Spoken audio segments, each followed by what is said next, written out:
You're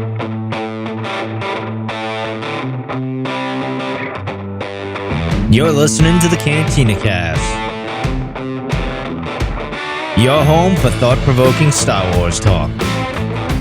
Join Albert and Jonesy in breaking down the latest news, trailers, movies, and of course, your favorite characters from a galaxy far, far away.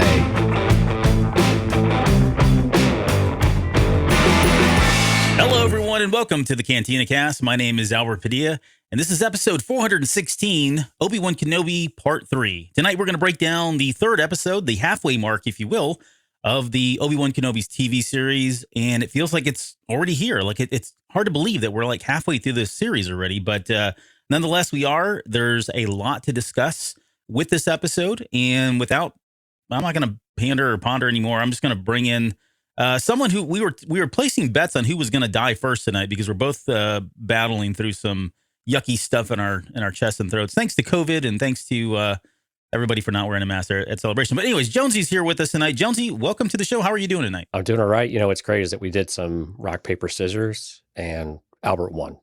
Yes. So I will be here with you. Ties. Yeah, he will definitely make it to the end of the show. Yes. I am on borrowed time. Jonesy, not so much. We'll have to see. Right. You could be like the Grand Inquisitor and, make a comeback here in the next couple of episodes. Did we talk about that last time when we were at the Resistance broadcast, live podcast, that there was this gigantic dude dressed as the Grand Inquisitor. And after the premiere, this was the day after the premiere, he had this crisscross of a Band-Aid on his abdomen right. where he would have gotten impaled. It was just it was so beautiful. It was so perfect. Yeah, he was on point with his costume updates the entire weekend. You haven't lost a step. I know. But listen, he was actually, when they took pictures and they were kind of showing, what was it in the farewell, what is it? He was in there. Yeah, in the closing ceremonies video, yeah. Thank you. Yeah, so kudos to that guy for making the fun. He's a very tall guy, too, like a very tall. He was really tall. And the other two guys he was with were just as tall, too. Yeah. I think one of them was supposed to be Dash Rendar, maybe. But I don't know what that maybe, was. yeah. I was thinking Cal Kestis, but I don't know. I don't remember. Look pretty similar. I had a lot of Diet Coke that night, so it's all kind of a haze for me. You do know how to party. That is for sure. Yeah, right. That's me. So thanks everybody, first off, for being here for the live show tonight. And if you're new to the show, I know we've had a lot of people that we picked up from Celebration. This is what we do. We break down these episodes. It's likely going to fall in somewhere between an hour and a half, 2 hours, given the amount of notes I took and things that I'd like to touch on and discuss and ask questions of. So at any point, if you guys have questions, feel free to throw them in the chat. We'll try to get to them if we can. And, certainly comment on anything that we may get wrong, which is likely to happen. So anything else before we jump into some of the news? Do we have news? We don't have news, actually. So it's Thursday. So this is where This Week in Star Wars always gets us. But this was basically just a recap of Celebration. So we got away. Yeah. We got away with one here. So we don't have to do news. But we do have a quick special thanks for Patreon subscribers. As we talked about last week, we have a new tier called the Plus a Little Extra tier. So a special thanks out there to Mike and Kathy for being our first two at that extra tier. We certainly do appreciate it. If anybody is curious about checking out Patreon, cantinacast.com/Patreon. There's kind of tiers for everyone out there, but you get exclusive content, and then also anything extra that we're going to throw out there, you will be the first to know. And I've got lots of buttons to give away. So I'm actually thinking about mailing some of these buttons off to the Patreon members because we didn't get to give them out. So, but thank you guys. Yes, thank you, Mike and Kathy, for upping your amounts and contributing to the show and help this stuff keep going for us. So we do appreciate that very, very much. And I will get so I did update the credits with some new footage and all kinds of exciting stuff. Well, it's not that exciting. Okay, probably oversold that. But the credits have been updated, but we are going to highlight this other tier separately in the credits. So I completely spaced on that one. It didn't do it, so my apologies. It's on me. But yes, thank you again for that. And hey, quick shout out to the folks in the live chat already. We got Jay, Ken, Jonathan, JW looking for the Dragon Force reference that you made in social media earlier today. Music Train, Steph, Lauren, Dante, and then Neil Sega. Long time no see, man. Yeah, wow. I feel we were like in the presence of greatness with Neil here, and I mean that in all seriousness. So, thanks for being here, everybody. Yeah, everyone, thanks so far for coming out. If you show up as the show goes on, please feel free to participate in the conversation. We'd love to hear from you. All right, well, let's do this. Let's get into our breakdown, and then let's just start with now. We've not covered the first 2 episodes. You've not missed them if you've been looking for them. We made a conscious decision to come in and start with episode 3 because everybody's talking about it. It's not to take anything away from the first 2 episodes, but we will come back and record our kind of initial thoughts and breakdown on those 2 episodes. It's probably going to be a little difficult to do because now we've been with the foresight that we have of what's going to happen. We're going to get everything right. Everything right. I was going to say there may not be as much speculation, but we'll do our best at least to kind of help break down anything that you may have missed or kind of give you thoughts on. I think there's just some stuff that's not been explored yet. There's some things that came up in both episodes or parts 1 and 2 that we certainly had theories about going into because we saw a lot of that footage from the trailers. And I think there's still a possibility that some of that could come to fruition. So there'll be some there. Just we won't cheat. Okay, how about that? Oh yeah, we don't cheat the people anyway. Yeah, you get exactly what you expect around here. But okay, so let's do. Give me your thoughts. Give me your initial thoughts on this episode. There's been a lot of talk about it, probably more than the first 2, to be honest. And I don't know if that was because the first 2 were aired during Celebration, and a lot of folks were just not available or on the spot to be able to kind of give that immediate feedback. Where this one, we've all settled in. We're all getting over COVID now, and we've got time to sit here and talk about the 3rd episode. So what are your give me your thoughts on this one as you saw it? Wow, I mean, did you stay up? Wait, did you stay up for this one? I can't remember now. No. Okay, you went to bed. Okay, yeah, I went to bed. I couldn't do it. No, that's good. I can't pull an Albert Padilla like Albert Padilla can. Yeah. I think this is where, man, you talk about a jam-packed episode with. It felt like 2 different stories. Almost like getting crammed into one, and that's a good thing. We really start to see the kind of the mental and emotional impact on Obi-Wan as to what the news from the 2nd episode has really meant to him, knowing that Anakin's alive, or at least what he views as Anakin is alive, and to see how that really comes together later on, especially the line between him and Vader, about what have you become. I can't wait to talk about that one. It's just so powerful. A lot of this episode was just really, steeped in this constant infighting of the Inquisitors, the vying for Vader's favor, Vader himself. I mean, of course, the conflict and the confrontation, but also this whole idea of the Underground Railroad, which was just so cool. And then to get a couple of name drops in the in the little whatever the little tunnel was called, with certain Jedi, and you can kind of read a few names on the walls, not a whole lot, but that was really, really cool. And that I lit up like a Christmas tree at the name of Quinlan, of course. Quickly becoming one of my favorite Jedis that we know, really not a whole lot about. Right. Yeah. But just from the material on Dark Disciple in particular, right? And amazing ability of psychometry. But I really liked this one. I thought it was really good. And again, we're starting to get more of that emotional weight coming from Obi-Wan and about where his state is and why he is, or really just how is he going to take all of this, but also how angry and pissed Vader is. Yeah. And I think this is the Vader that people, very much saw in Rogue One, and is very much the Vader that people have been wanting to see at this moment in the timeline, and is very consistent with what we've seen in the comic books and all of the other material we've had previously. So I was really stoked with the way that this one turned out. Really, really liking where it's going, and we'll kind of get through some of the specifics of it. But what were your first impressions and takeaway from it? Well, I was in awe, to be honest. I mean, just a complete awe and shock when we get to that scene where he's just going through and killing the women and children too. Yeah. Oh, by the way, spoilers. Yeah, well, it says breakdown, so okay. I don't know what you'd be expecting, but yeah, spoilers from this point on. So yeah, I was in complete awe throughout the entire episode, but it had moments like that where it was really dark. I love seeing this broken down Ben Kenobi. I know it seems like Disney keeps doing this with, they did it with Han, they did it with Ben, they did it with Luke, and to some extent maybe Leia. But I do enjoy this. I do like this. And I think it makes complete sense, especially for this character. Of all of the other characters, it makes sense for this character, given what he went through. And we've talked about this just recently on some episodes about what that was like, what that had to feel like. Excuse me. I think there's moments in here where he's reflecting on a lot of that, like a lot of the past and a lot of what had happened, especially in that conversation with Leia and Amidala and Anakin and that relationship.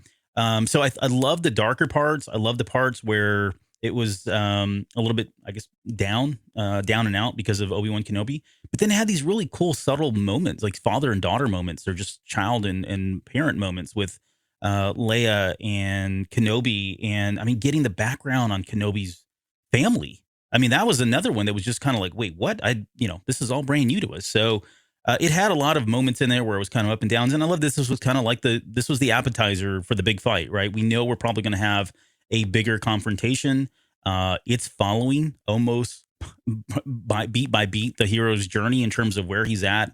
He's getting broken down, and he's gonna have to come back up here in a little bit, and we'll talk about what that's going to sound like, because I have I fully suspect that we'll hear some kind of Survivor playing in the background to an 80s montage where he's getting back in shape, and through the likes of either Qui-Gon Jinn or Yoda's teachings. I'm kidding, right. Maybe. But yeah, so well, he's going to get back, right? He's going to get his mojo back. He's going to get his groove back, right? In just a little bit. So all of this is set up really well.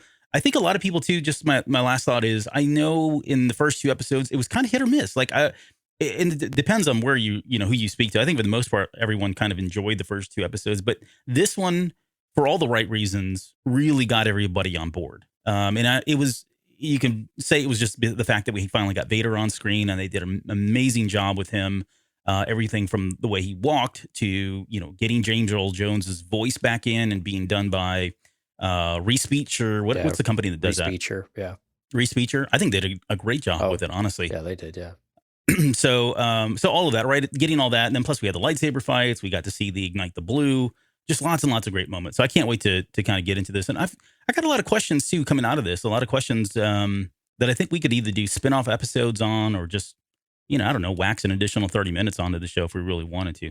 So, all right. Well, let's go directly into the episode now. So this is what we kind of predicted going in.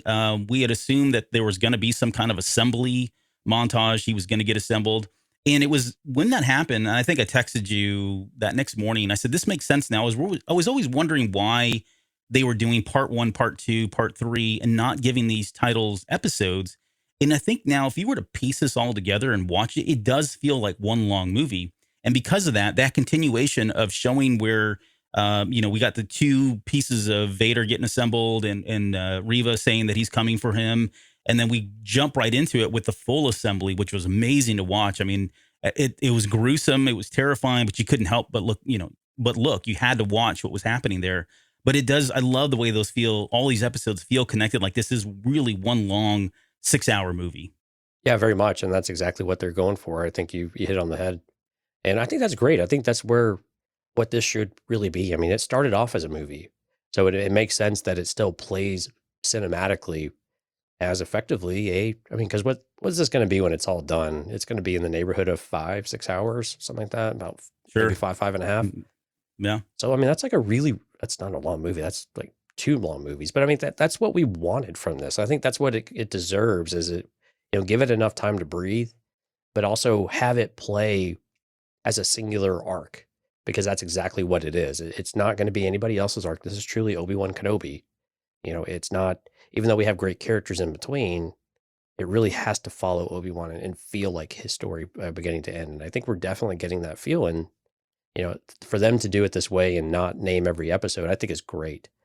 Yeah. Now, the downside of that is that we're not seemingly getting any concept art for some reason, which is very disappointing. Yeah. But at the same time, okay. I mean, we're going to get it at some point, right? I would hope so. I imagine maybe in the final credits, they'll at least give us the, concept art, a couple of scenes from every episode. I mean, these credits are long, right? So they got plenty of time to show us as much as they'd love to. Yeah. But, so brings me to my very first question, I think. There's been a lot of discussion here on social media about whether or not Obi-Wan Kenobi has lost his connection with the Force, or is he just rusty? It's been 10 years. For the most part, we know that he's just been sitting in a cave and living this dull, non-Jedi-like life. Right. And so maybe atrophy is set in. Or do you feel like he has been disconnected from the Force? And we see him struggling to speak with Qui-Gon Jinn. And so the follow-up question that for you is really about whether or not, is he trying to commune with Qui-Gon Jinn for the first time? Which I don't personally think that's been the case. It feels like 10 years is a long time for him to continue to keep trying. Right. or as he just lost again as part of him kind of going into the solitary confinement, shutting him off from the Force, atrophy setting in. Now he's just having a difficult time connecting with Qui-Gon Jinn, and he's already had conversations with him in the past. That's a really good question on Qui-Gon, because before we kind of assumed, and I think where I stood at least, is that I came into it thinking, okay, he probably was able to commune with Qui-Gon fairly early on with Yoda's guidance and start that. But the more I think about it, the less sense that starts to make is that maybe he's tried but been unsuccessful, and now he's getting more desperate about it, and he's got to overcome all of the trappings that he's into right now in order for that step to happen. And then we would get like a Qui-Gon appearance at the very end of the series, which is where I'm really starting to lean, is that he's probably not had, his training has not begun with Qui-Gon. And that might be part of the reason why he's in this, kind of, I don't even know what kind of state you want it. It's maybe a bit, self-pitying a bit in some ways. He's in a Jedi funk. A Jedi funkadelic, maybe. Yeah. So I think that might be one aspect of it. I think is that, we won't get Qui-Gon until the very end. I'm actually getting more and more confident we're going to get a Qui-Gon voice at the very end at this point. And what was your other point there? It was about whether or not this was the first time he communed with him, and is he losing his? Oh yeah, his is he losing his connection and that? So I think he's probably. I view this as like Luke, right? So when we see Luke in Last Jedi try to jump back into the fray, we see that it takes an immense amount of effort. It's almost paining him, which is very much what we see happen to Obi-Wan when he tries to catch Leia in the previous episode, right? Mm-hmm. It takes a lot of effort, a lot of exertion in order to do it. And I think that when you finally let the Force back in, it's probably a bit overwhelming and maybe not physically painful, but there is a certain amount of spiritual pain that goes with it as you start to experience all the things and you start to try to exert yourself. And yeah, I have a feeling using the Force is a bit like a muscle. You have to continue to exercise it in order for it to come more freely. And he's probably having to work a bit harder at it at this point. So my headcanon, my theory is that he has already spoken with Qui-Gon Jinn, because if he doesn't, then I think it takes away from Yoda's teachings, right? Yoda was going to teach him at the end of Revenge of the Sith on how he could commune with Qui-Gon Jinn. So I'd love to feel and think that actually has already happened. But I also think the line I don't want to jump ahead, but there's a moment there where Leia asks him, what does it feel like? What does the Force feel like? Right. And he says, have you ever been scared, been in the dark, and when you turn the light on, that's safety, that's how you feel? I'm paraphrasing, of course. But I almost see this as a parallel to that, right? Kenobi is in the dark. The light is turned off. He is living he's been living through this agony of what he did to his friend, and now he's on the run. He knows that Anakin's alive. And so he is very much in the dark, and he gets even further into the dark by the end of this episode. And I think that light that has to come on in order for him to get back into this and get the Force, reconnect with the Force in the way that he used to, is probably going to be somebody like Qui-Gon Jinn, right? It's going to be a Force, whether it's a disembodied voice or it's a manifestation of some point or some sort. Maybe it's Yoda that he speaks to, but something in there, something has to switch the light on for him. It has to give him that spark to get back in this. I think there are definite signs that Kenobi is not the same person. Everything from his wit, everything from how quickly he used to think on his feet. We saw that in Clone Wars consistently, right? He's a couple steps behind. He's not as agile. He's not as deft as he used to be. You look at the fight that he had with Vader. Sure, he looked scared when he was fighting Vader, right? Fear had crept into him as a Jedi, and that's one of the worst things, right? That's what Luke says. That's the biggest obstacle of a Jedi, is overcoming your fear. And he was in fear the entire time. I mean, Vader was using one hand, was lashing at him, and Obi-Wan's sitting there with two hands and getting pushed around with the Force and getting Force paralysis thrown on him. These are things that would never happen to Kenobi, right? He was that in tune with the Force. And so I think we are seeing that. Now, does this explain anything, or I guess does it poo-poo on anything that we know about the Jedi from canon perspective? No, not really, right? I think if you look at Legends and that material, I don't think that they've ever really shown that atrophy does sit in, and then somehow as you don't practice the Force, it does go away. I don't think it ever goes away, but your ability to do those types of things probably do. It's kind of like, sorry, I know I'm going on a little longer than I thought I would, but it's kind of like in the High Republic right now. We see the Jedi with these amazing powers and these amazing abilities, but they're so in tune with the Force. You know what I mean? Like they are guided by it. They're almost, I mean, they worship it to a level that we don't see in the prequel era, and certainly not in, the Jedi that we've seen after that as well. But because of all that, I think it does, much as like the Sith, as dark as they can get, and as much as they can get in tune with the dark side of the Force, the more powerful they become. I think this does the opposite with them. If they're more in tune with the light, it enhances their abilities, right? I hate to use the word power because that's probably not a good Jedi term, but I think there's probably some parallel there, or some correlation between that. So I disagree a little bit on some of it. I think some of it is I think in Brotherhood, we look at how Anakin is trying to help a youngling interpret the Force and try to filter the Force. And it's with Obi-Wan, it's almost like starting over again. He has to teach himself how to let that back in and to be patient with it. And the part that I disagree, though, I think is that he isn't going to find the light from somebody else. He has to find the light within. And I think if you go back to what Yoda told, Luke on Dagobah, how will you know, how do I know, or is the dark side stronger? And how will I know the difference? Only when you're at peace, when your mind is clear, right? When you have that inner calm and you actually find that right balance, as he tells Rey, that's when you're able to finally have things make sense. And that's whenever I think for Obi-Wan, that's when he will be able to open himself up and commune. And we saw something very similar with Rey in Rise of Skywalker, right? She's basically begging to talk with, with the rest of the Jedi spirits and their Force spirits and whatever. But it wasn't until she actually gave in and kind of got over herself a little bit and just released that and accepted who she was and everything around her that she was actually able to commune with them. I mean, she was also partially dead, so maybe you have to be partially dead too. But I think, but I think in general though, you have to let go of all of that in order to finally reach that next stage. And Yoda had to go through a very similar type of journey when it came to learning the path to immortality with Qui-Gon and with the priestesses, right? He had to get over himself. He had to accept that he was both light and dark. And the darkness was part of himself, right?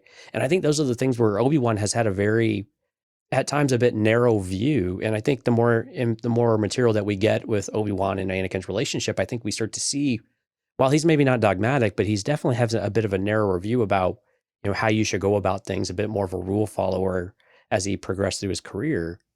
I think we see some of that coming to the forefront here, where he can't get out of his own way in order to allow himself to experience the other things and really be able to welcome those in. And I think if Qui-Gon is any kind of way still sentient, which definitely seems like he is, it seems like you need your apprentice to find their way before they're ready to take that next step. And this reminds me a bit like you brought up High Republic, a bit like Bell with Loden, right? It wasn't until Bell got to a certain point that Loden was like, okay, excuse me, now you're ready to take these next steps. And I have a feeling that's what Qui-Gon is looking for. And that's why I don't know that if they have talked, it's been a while. But if they haven't, I have a feeling Qui-Gon needs him to learn this lesson before he can get there. And I have a feeling it has something to do with the living Force, because that's Qui-Gon. Yeah, he's all about the living Force. Yeah, no, in either scenario, I would love it. Like, I actually like the idea that he's not, but my headcanon says that he has. Either way, I think it could work either way. Yeah, yeah, exactly. I think it could work either way. And I want to be clear. I think Qui-Gon is going to give him the swift kick in the butt that he needs right now to say, look, get off your feet. Stop pitying yourself here. Be the Jedi that you've always been. And he shows him that way to turn on the light. Not that suddenly Qui-Gon appears and he's like, oh, I'm, back to where I was. But something's got to happen, right? There's got to be. And he's at his worst. I mean, he's rock bottomed out at this point. He's burnt up. He got his butt kicked by Vader. And we'll get into a little bit later. But yeah, I mean, this is probably one of the lowest points, if not the lowest point, arguably, for Kenobi now, right? It's like being kicked while you were already down. Right. So, okay, well, that was awesome. Let's talk about. So there was a couple of lines at the very beginning. Also, that we had a lot of quotes. There was the only pain will you find quote from Yoda after he had already seen what Anakin Skywalker Darth Vader at that time had done to the younglings and everyone in the temple. There was the "Don't make me kill you. I don't fear the dark side. I see through the lies of the Jedi, and then he's coming, Master," which was the line that Reva had said. Now, we brought this up, I think, in the last show when we were talking about just in general, we were talking about Obi-Wan. But they did change up the lines here. Like what Reva says in the trailer is not what she says in the episode. And that's not the first time this has happened. Star Wars has done this many times now. But I almost kind of like the lines more from the trailer than this one. These seem very passive. They don't feel as dramatic, I guess. How did you feel about it? Or do you not care? No, I think the quotes still work because I mean it's Obi-Wan. It's Obi-Wan processing everything as he's learned this information about Anakin, right? So we have to remember, and this is where the break of a week, it doesn't help us as viewers. We almost have to go and watch the previous episode first and then go right into this one without any of the recaps. You know, he just got here on the ship and he's reeling from all this information, and he's just got all of these things running through his head now what has gone on the last 10 years and where he left Anakin and how their relationship, basically came crumbling to the ground at the very end, and trying to reconcile what happened and how did he survive, and then now of course he's looking for any kind of guidance. That he keeps reaching out to Qui-Gon in particular rather than Yoda, which has been interesting. But so I like the recollection, right? The memories, if you will, as to what Obi-Wan is going through, knowing that what Yoda told him ended up being very true. But also that truth back on, was it Ossus or something? Was it? No, Paulus Masi. When he got that information from Yoda, only pain will you find when he watches the video. I mean, that's what helps Obi-Wan accept the truth now that this is even a reality, or this is even a potential reality that Anakin's alive, and then he's this monster. Because if he wouldn't have seen it for his own eyes, I still think that he would have been in a bit of a place of denial to where he thinks that Vader's not. That can't be him. That just doesn't make any sense. There's, excuse me, I do want to go to the chat. There were a lot of people chiming in on, Obi-Wan Kenobi's connection with the Force. So let me just read a couple of these. JW says, oh, that's not the right one. Sorry. He says, I feel there's a degree of self-confidence when using the Force. So if you lack confidence because of not using it for so long, I think that could impact things. Absolutely agree. Steph says, it feels like he talks to Qui-Gon as therapy for himself. That's interesting. Yeah. It feels like he hasn't been successful before because he keeps doing it as a habit at this point. I like that. What if he hasn't, but he's waiting for it to happen, right? Right. And think of your own personal things. Whenever you have serious doubt and uncertainty, you could be talking to God, or you could just be talking to yourself. You could just be talking to a dead loved one, right? I need your help. I need your guidance. It makes a lot of sense. Yep. Yeah. Desperation, right? Right. Neil says 10 years is a long time to beat yourself over what happened, but I have friends that don't let go of that part easily, or the past easily. Yep, Mike Rondo. I would agree. And this is something that's more difficult probably for somebody like Obi-Wan, given that relationship. Dante says, the way I see it, Obi-Wan just became passive with the Force over a long time. Luke actively suppressed the Force, which ironically probably takes using the Force. I would agree. It does. You go into like low power mode, if you will, right, with the Force in order to turn all that off. It's like airplane mode. That's what he's in right now. Thank you. That's a nerd reference. Jeff says, I think Kenobi did not fully understand Vader until he saw it had an impact too. Luke knew what Ben Solo became. Kenobi had to face a nightmare he didn't really expect. So yeah, fair. Oh, sorry, I forgot Tuan. Tuan says, I think Obi-Wan decided to suppress it as well so that Vader wouldn't sense him and also discover Luke and Leia. I think that's probably, I think all of those are probably right, in one way or another. But more than anything, you think about that connection, and we're going to get to that here. I don't remember if this is episode. No, it was in the last episode, which we didn't talk about. But there was a moment in there where he knew Vader could sense him, like as far away as they were. I got the impression that because he tapped into the Force or went a little too much, Vader immediately knew that he was alive. And I think we see that a little bit more in this episode. Like Vader, really, yeah.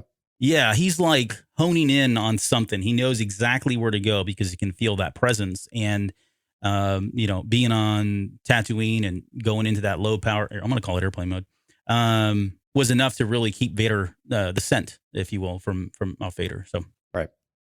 From Vader. Okay, speaking of Vader, someone had a question in here. I don't know if you guys came in late. There was a question about whether or not James Earl Jones had voiced this. So yes and no. James Earl Jones is credited in the credits as being the voice of Darth Vader, which he is. However, there is a company called Respeecher, yeah, which uses like algorithms and synthetic AI and all that to kind of reconstruct lines based on previous dialogue. And I saw they didn't just take, it's not just Star Wars dialogue. They go back to the actor's entire catalog for movies that they've done, right? Right. So they probably honed in on a lot of the movies that James Earl Jones did around this time. You think of like Conan. There's probably what was it? Was he in The Color Purple? Well, even a lot of the Tom Clancy books in the 80s and 90s, or I guess it was mostly 90s. I mean, his voice was still much younger at the time. Yeah. But yeah, they say basically sample that because they can run it through the processing to make it sound like Vader after the fact, right? Right. But yeah, same process they used for Luke Skywalker, to where, Mark Hamill didn't actually provide any new lines. It was just resampling of everything they had. So they definitely get the credit because it's like using their likeness, but it's their voice. But it's which I like. I really liked what they did with this. It sounded fantastic. I mean, we were worried about what it might sound like, and this was that balance. I mean, this is the technology you need in order to. I know there's a lot of debate about the concern about using people's physical likeness as well as now their voice or their audio likeness, and the concerns that might come with some of that. But I think it's really cool when you're trying to recreate a character and do it in a very faithful kind of way in these types of scenarios where you really have to get it right, because if you don't, man, it's you can't recover from it if you don't get it right. Right. So there's she's doing some FaceTime with Vader at that point. Reva is, and you're doubling down on all the mobile phone references. Yeah, exactly. I'm going to be throwing them out all night, folks. But there's she blames Obi-Wan for killing the Inquisitor. She says that what was it? She said like he will pay for the Grand Inquisitor's. I think she was about to say death, right? And Vader cuts her off. But yeah, I mean, she's framing him. Why is that? Well, again, what do you think what's going on there? Yeah, how petty the Inquisitors are. I mean, they're all. So again, we kind of talked about the Inquisitors a few weeks ago, but they're all vying for the top spot, and they will all literally cut each other off at the knees in order to escalate and to bring themselves into that position and to get favor with Vader. And Vader is not the Emperor, even though the Emperor set up all this program. The Emperor doesn't run it; Vader does. So Vader makes all the decisions. And so to appeal to Vader's, to try to be Vader's right-hand person is the only way to do this. And now granted, Reva makes a mistake because Vader, if she knew Vader at all, she would know that this is not the way to do it, is to try to throw somebody else under the bus. It's going to be, give him the prize that he wants. Right. And this is the part that it was a little inconsistent here of, why she would throw him under the bus, why she would throw Obi-Wan under the bus about the Grand Inquisitor, that she thinks it would piss Vader off more. Well, no, that they haven't caught him is making Vader turn his attention to her, that you are failing me now. Right. And he is very results driven. And even when he's results driven, the what you want is not always what you're going to get. Yeah. So why she decided to throw Obi-Wan under, I think she thought it would help her station. But if she knew Vader as well as she made Obi-Wan believe that she did, and again, we still don't quite understand how she knows that Vader is Anakin. Yeah. There got to be something with the temple and all of that. But, I mean, she's got to know him better than that. But Vader's not going to tolerate this kind of stuff. Right. No, it's not his MO, right? That's not how he responds. And he responded exactly in character, right? I don't care about the Grand Inquisitor. Yeah. Kenobi is care all less that about that.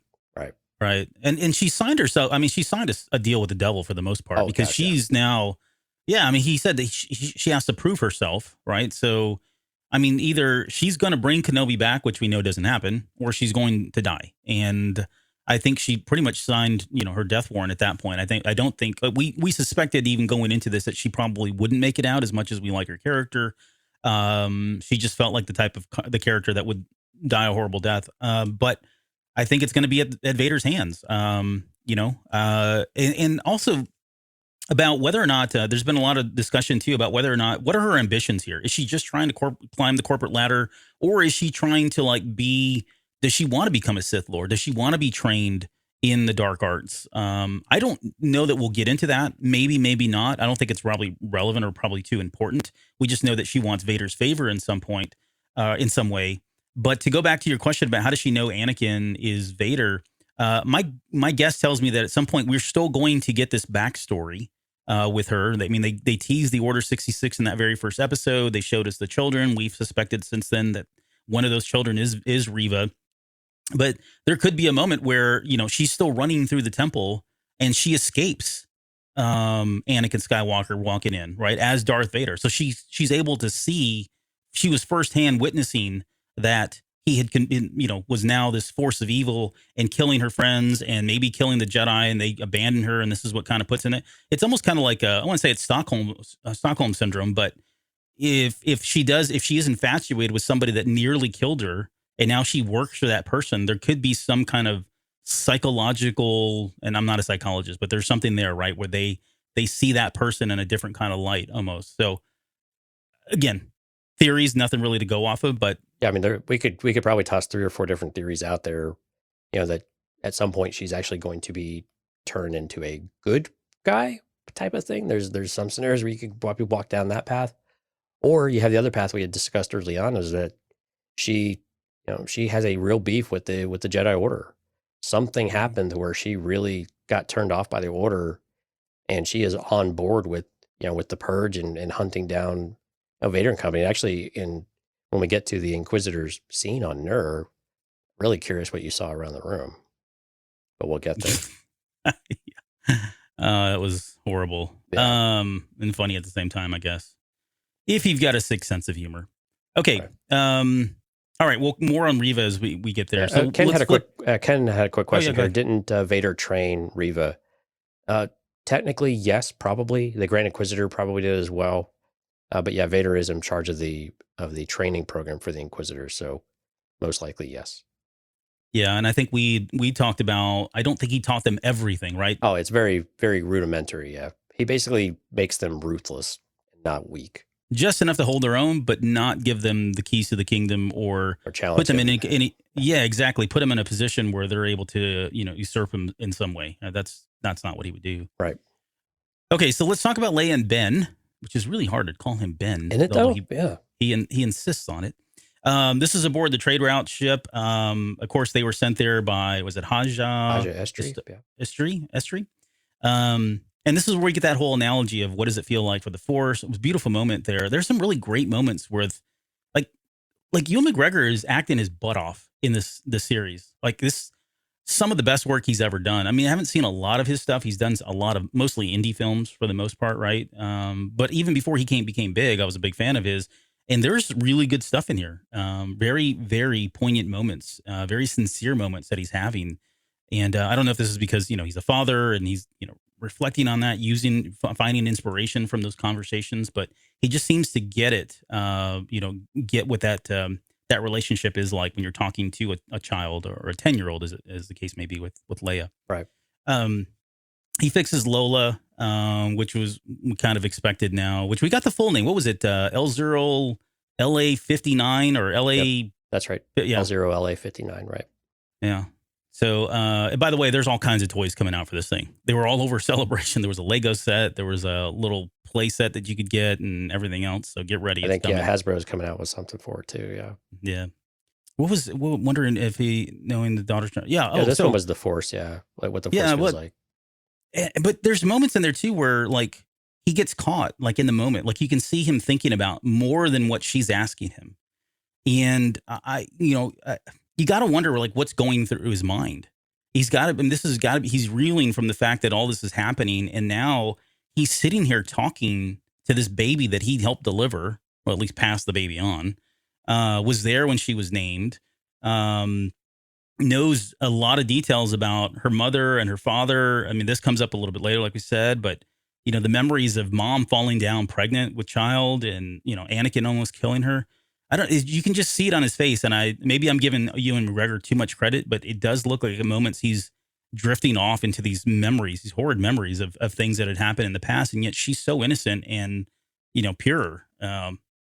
Yeah. It's just an interesting Well, and again, relationship there. And he knows he has to keep hiding things from her, and she keeps calling him out on it too. And she does it again later. I know that you're lying to me, and and again, I don't think you're too far to limb on that one at all. I think it's important for Ewan McGregor as an actor to know that Obi-Wan would have all of these conflicting emotions. And I think some of it is also where you see he does something so kind and fixes Lola for her, but he's always jumping all over her. He doesn't give her any benefit of the doubt. He gets straight to his frustrations really quickly. And again, I think this, to where you were saying earlier, this is just point to the type of person he is right now, where he is really at his lowest and defeated. And on the edge. Yeah. And on the edge, and just willing to jump to the negative super fast every single time, and not to give anything the bit of a doubt now, and then combat that with Leia's over eagerness to do everything. It's probably a bit frustrating. He wasn't exactly born or built to handle a 10-year-old. I mean, he could barely handle an Anakin-year-old. So, yeah, no, I would agree, and we're going to come back to that here in a little bit, because I've got a minor soapbox to talk about 10-year-olds in just a bit. Let's talk about now the back, I guess, on Mapuzo, the music. So the Obi-Wan theme, like, I don't know if I've heard it all. Okay, but that's not what I want to talk about. What I do want to talk about is when the credits music play at the end. That's the Obi-Wan. Yeah, that's when you hear it, right?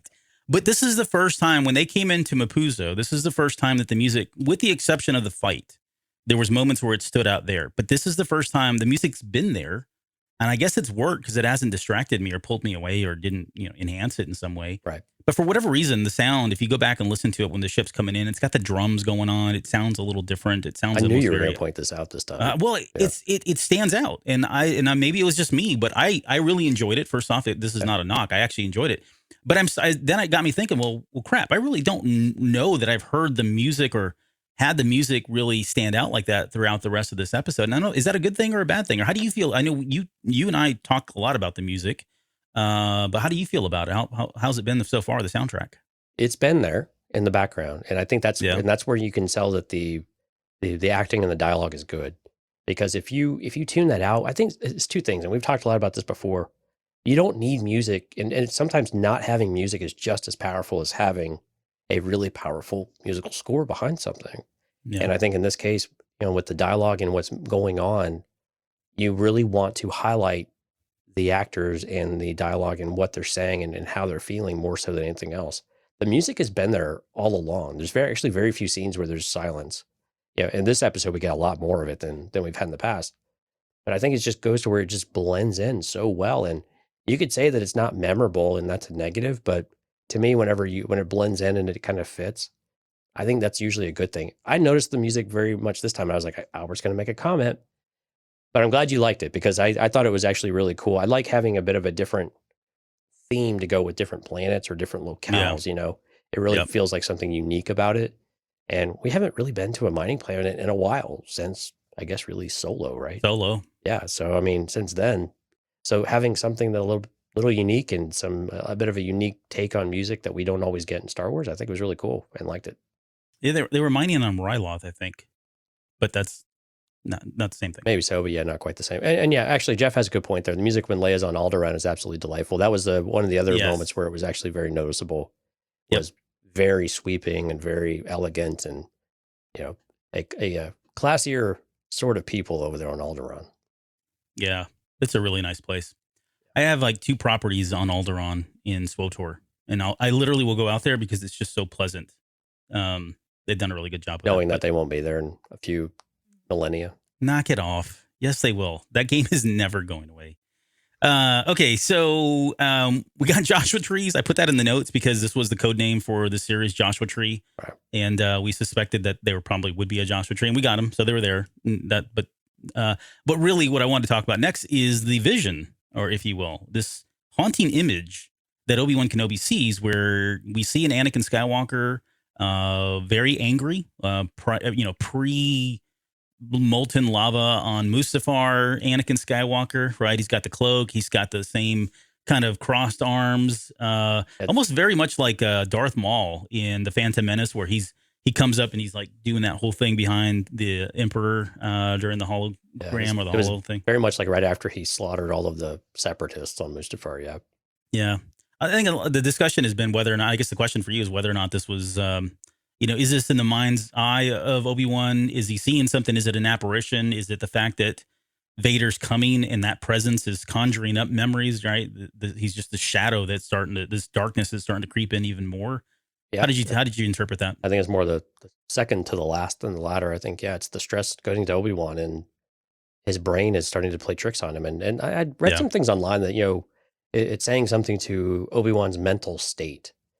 And I don't know that I completely agree where I think that line of thinking was going, but I definitely think it's stress and the still coming to terms with this thing of disbelief that your brother is still alive after you dismembered him and watched him burn, and that there's any way that he survived, and that you would be haunted by that type of ghost and you would start to see things. I think it's more of a stress thing than anything else. I don't think his mind is starting to slip him at all or anything like that. We're not giving any other indication of that, but I think he's just really struggling to come to terms with how is this even possible? Is it possible? Is this the truth? And I think some of that is all still playing around and rolling around in his head is whether or not he can believe what Reva is saying is true. And I think deep down he knows it is. There's a part of me too that wonders if this isn't the first time, or I would say this is likely not the first time he's seen that image. The reason I say that is because when people go through trauma, specifically when there's a loved one that passes, I mean, how many times have you heard, like, I see this person everywhere? You get a glimpse of someone and you think it's that person, or you just imagine that person's there. You expect to see someone, or you expect to hear them coming in through the door. Yeah, that's very common. Or even in dreams too. Like you have these dreams and suddenly you're reunited with these people that you've lost that have had, that had an impact on your life. So a part of me thinks that this isn't the first time this has happened. I mean, I would imagine he's seen that haunting image of Anakin for all the reasons that we've already discussed, walking away, leaving him there, burning to death, the fact that everything that happened and him falling to the dark side, witnessing the atrocities that he committed there in the Jedi Temple, on and on and on. There's all kinds of reasons as to why this has had such an impact on his life. So that may not be the first time, may not be the last time for Obi-Wan. But nonetheless, I don't think it's a psychosis, and I don't think there was anything other than just, again, the stress is getting to him more than it has in the past. And that he knows that he's going to be hunted if he's not already. And that just adds to it, right? From there we go back to Kerr. This is the first time, I think. Nur. Sorry, I don't like Kerr. Nur. And this is where we get the fifth brother and talking about that he was next in line, which I thought was very interesting because we talked about, I think going into this when we did the Inquisitor episode that took forever to get out. But when we did the Inquisitor episode, we were talking about how does this chain of command work or the succession work, right? Who goes first? What do the numbers mean? I'm probably even more confused now than I ever have been. Maybe they don't mean anything other than, 7 died. We've got an open slot for 7. Do you want to be 7? Yes. Okay. Congratulations, your brother 7. Kind of seems that way, doesn't it? It's just a way to keep them all neutral in terms of who they are. Again, right? Assign them a number. Don't give them a personality. Yeah, that's right. It's like the clones, right? Yep. And that backfired. But yeah, so I would expect. So now the fifth brother, for anybody that doesn't know, will survive this because he is in Rebels. So just like the Inquisitor, right? Just like the Inquisitor will survive this because he's in Rebels, right? Definitely won't die temporarily. Yeah, temporarily death. It's just a minor, just but a scratch, just a flesh wound. It's just a flesh wound. But yeah, I don't know. Any thoughts on the way this works? Like, I don't know why he would be the next in line. And he's very powerful. And we saw him take Reva and spread her arms out and slam her almost, face down onto the table. So he was exercising his chops there with the Force. But yeah, what's actually surprising me is all of the Inquisitors seem to be more adept at the Force than what they were suggested to be in the comic books, which I think is a good thing, right? I think it's something that they still need to be formidable, especially if a Jedi like Obi-Wan starts to regain form. We want to be able to see him dominate a certain level of quote unquote Sith. And then when we get to Vader, it's a complete night and day difference, right? Yeah. And so I think that it's good to see them using the Force in a bit more not creative way, but I don't know, more adept way than what we would have expected to, and especially in the comics where they seemed almost incompetent in the Force sometimes, and kind of pretenders. But I think it's good. It makes them actually seem like a legit threat and something that that is something that Obi-Wan has to be careful about. And they're a very menacing Force. Again, no additional insight on how they figure out this numbering scheme or who's first or second or whatever in line. But I don't know if it's a 10-year thing or not. We don't really have any. I don't remember at least any kind of clarity around how that stuff works. No, never mind. I was going to bring up Austin Powers and On the Whole #2 kind of thing, but that's not important. That's not appropriate, okay, Albert. It's not appropriate. There's she makes a comment though. Reva makes a comment here also. She says it's after the brother says, you're going to get what you deserve, and so will I, or whatever. And she says, I hope so. I certainly hope so. Almost alluding to the fact that he's going to die and she's going to live. Again, I don't think that's going to happen because of Rebels. But you don't think there was any other secondary meaning to any of that?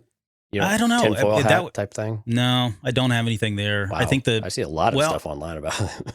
Oh, what is it? Tell me. I haven't seen anything. Well, again, I don't want to, because I don't know how much is actually spoilery or not. But there's other theories out there that she's maybe not as committed to some of this cause as people seem to believe, or she wants to.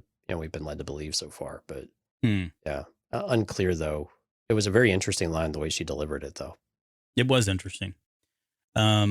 Okay, let's talk about the trophy case. Yeah. In case anybody missed it, but in the background, if you watch, this is in the Inquisitor's room. Yeah. Yeah, there's all these Jedi hilts and there's Padawan hats or something. There's Padawan helmets in there. Yeah.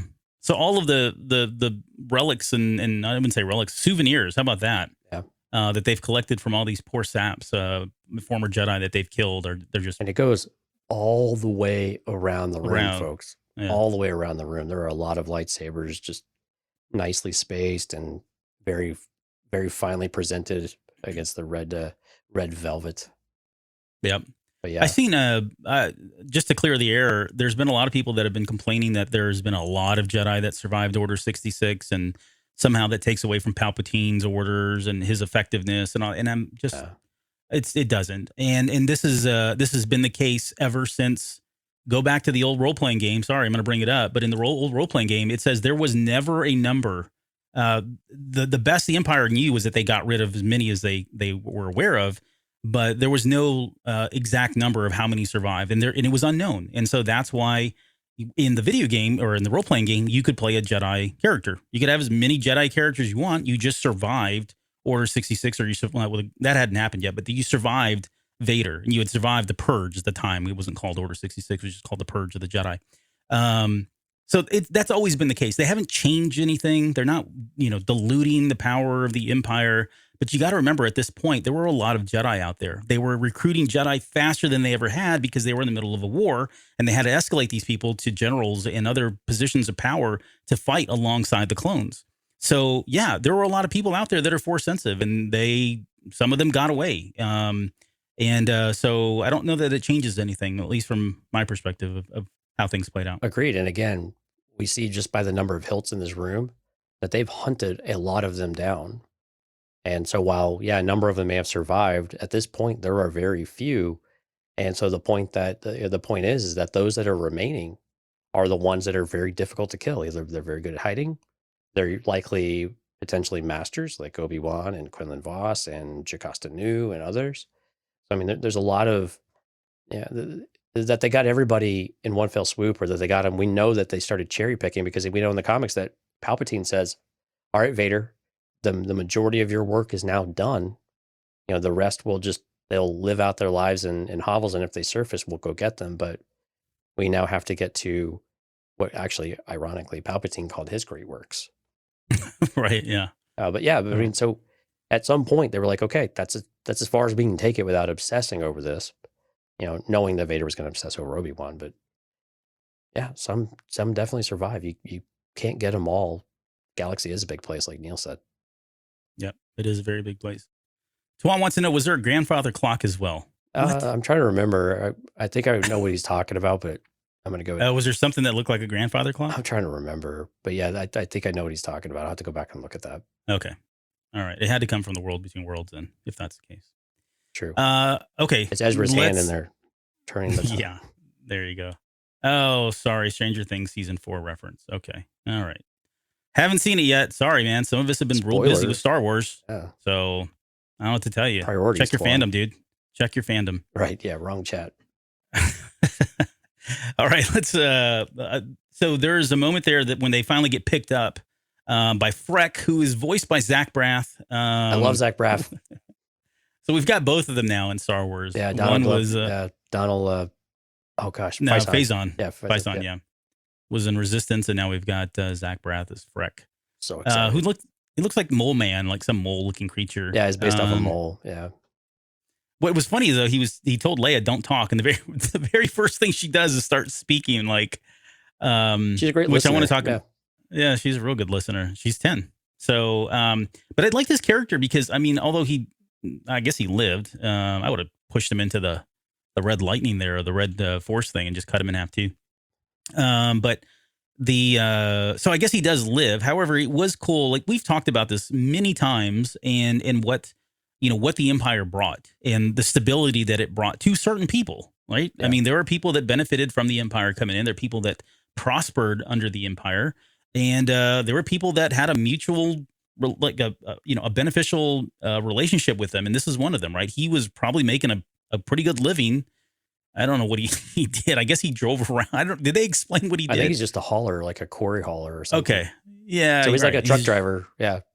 Exactly. And he's probably making it, hand over foot, living there on that Mapuzo, doing that all day long. And it seemed like he had a pretty good relationship with them. They all knew him. Hey, man, what's up, Freck? And, they were talking to him like at a kind of a buddy level. So I think it was kind of cool. I'd like to see that. It wasn't the everybody cower in fear of the Empire has shown up.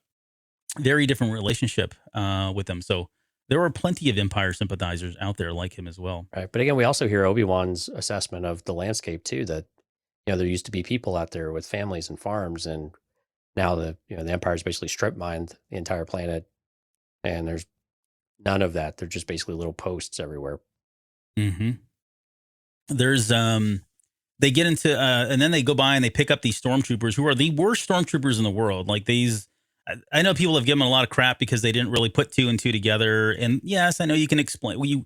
There's questions that have come up of like, why when they got a message that there was a Jedi on the run or possibly on this planet, why didn't it say there was a Jedi with a child? Or have they never seen a Jedi? Obi-Wan didn't really go under cover for this one either. I mean, he looks like he's about to walk onto the set of A New Hope. Oh, well, no. He's got the hood. Yeah, but that doesn't seem like a totally uncommon piece of attire, though. What does Owen wear? I don't know, man. I'm telling you, I think what he's wearing is probably very commonplace. He's not wearing Jedi robes or a Jedi tabard or anything like that. Yeah, I don't know. I don't buy it. And you're starting to sound like a separatist. It's like maybe maybe Mapuzo is that's what they wear. I'm being cheeky a little bit here. But yeah, so they don't pick up on anything, and that's fine. I don't really have a problem with that. And they seem like they're just everyday workers who, aren't even really in the know. Like they're punching their clocks and they're in part of the union, and they don't really care as long as they get their check at the end of the week. But there's a moment there where he goes into this whole story about her name is Luma. I forget what his name was. It's probably not important. Orden? Is that what it was? Okay. You know what Luma's from, right? No. So in August Cantina in Galaxy's Edge, there's actually a sign up near the bar it's in Orabesh, but actually it says Luma is the name of a lost Tuca cat. Oh, and is it really? If you find her, you can keep it. Yeah. Interesting. But I didn't. Yeah, that's from Galaxy's Edge, though. Yep. Okay. Well, deep cut right there. So thank you. But when he's talking about Leia, and this is when they're in the back, this whole scene is just beautiful. And the stormtrooper was smart enough to hear they call her by her wrong name. Yeah, he's like, I thought you said her name was Leia or Luma. He's like, oh, I meant Leia, her mom, and I'm having a hard time and all that. But this brings up a good point or good topic to kind of discuss, in that there's in my head at least, I think we are seeing bits and pieces of Leia using the Force, whether she's doing it consciously or not. It's like intuition almost, right? Yeah, like and we know this, right? This is what Leia had. This is why she was such an effective senator. It came up in Bloodline. We know from Leia of Princess of Alderaan by Claudia Gray. She had a very innate ability to be a diplomat, but the fact that she was force sensitive heightened a lot of that for her. And I think we are seeing that. Like, she was able to see and kind of discern when Obi-Wan was telling a lie. I think her intuition, aided by the Force, was enough for her to realize that, hey, are you my dad? Like, she could see there was a connection there. She couldn't put two and two together, but somehow she felt there was a connection there to her parents in some way. Right. And she wasn't that far off, even though he said, no, of course I'm not, I'm not your dad. I wish I could say I was, but I'm not.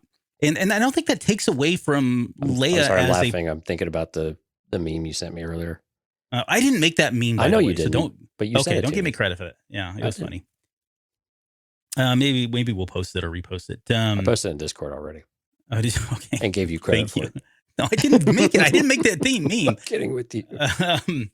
All right. So the meme is, because we're beating around the bush. The meme is, she says, are you my father? And then it cuts to Kenobi like thinking, and it's a picture of Amidala. And you got to know the reference, otherwise this doesn't make sense. It's a picture of Amidala that was on the front of the, what was the name of the ship the Bad Batch had? It was the Havoc Marauder.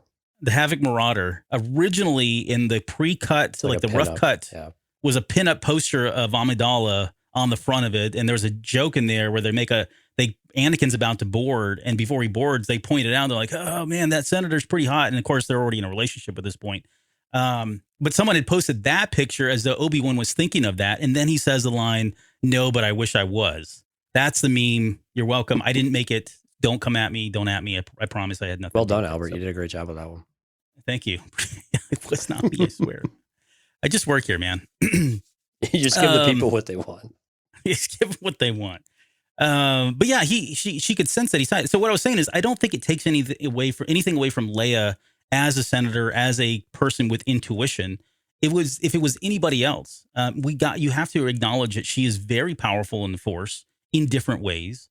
And it's very likely that she's going to use that. Like, again, I don't even know that she's consciously doing it. I think it's just happening, and she just has a good read on people. And we see that. I mean, there's been countless examples, and we don't have the benefit of going back now, or at least we've not had the benefit of talking about examples in parts 1 and 2. But I think in part 3, we definitely saw that in spades. Yeah, I agree. I think that's exactly what we're saying. And again, it's almost passive for Leia. And again, that makes sense where she's at with the age. And I assume Luke is probably experiencing some sorts of things too. And Owen's like, oh, you just want to know if he's showing.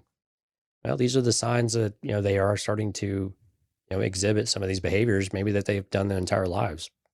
And so it just makes sense that she would have something.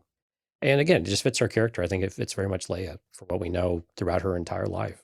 Let's touch on Obi-Wan's background now too, because, later on, just shortly after that, he's kind of talking to her and, saying, hey, I know what it feels like to kind of not know your father or have these memories. Yeah, this was really good. And he goes, yeah, it's a very, again, he's like acting his tail off in this series, but he does a remarkable job of retelling that. And you can't help but think of Leia in Return of the Jedi when she's, when Luke asks her, do you remember your mother? And she's like, I only have memory glimpses and that kind of thing. Right. It's a very similar, very good parallel that ran there. But he's, so sometimes I try to imagine what he was like. And so he says the same thing, glimpses and flashes. He recalls his mother's shawl and his father's hands. And then we get I guess, I don't think there's anything in this. But I was a little taken back that he had a brother, which sounds to be like a younger brother, because he remembers a baby is what he says. Yeah. His name was Owen, by the way. No, that was Legends. Yeah. I was gonna say that was Legends. Right. So they were related. I think it was supposed to be, wasn't it supposed to be in the script at one point, or was it in the script? I think it was in one of the early drafts. Yeah. Okay. Yeah. But they cut all that out. Too much nepotism going on in Star Wars. Is there a thing? But yeah, sure there is. But yeah, I really loved that backstory, and I don't know that anything will ever come from it.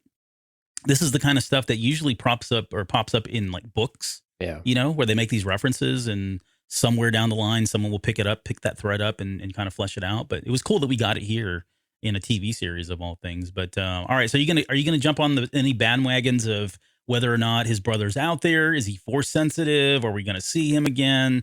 or is this just kind of a nice little nod to Obi-Wan's background and kind of giving that character a little bit more depth now? Yeah, depth to Obi-Wan's background. If he was force sensitive, he would already been found, I think.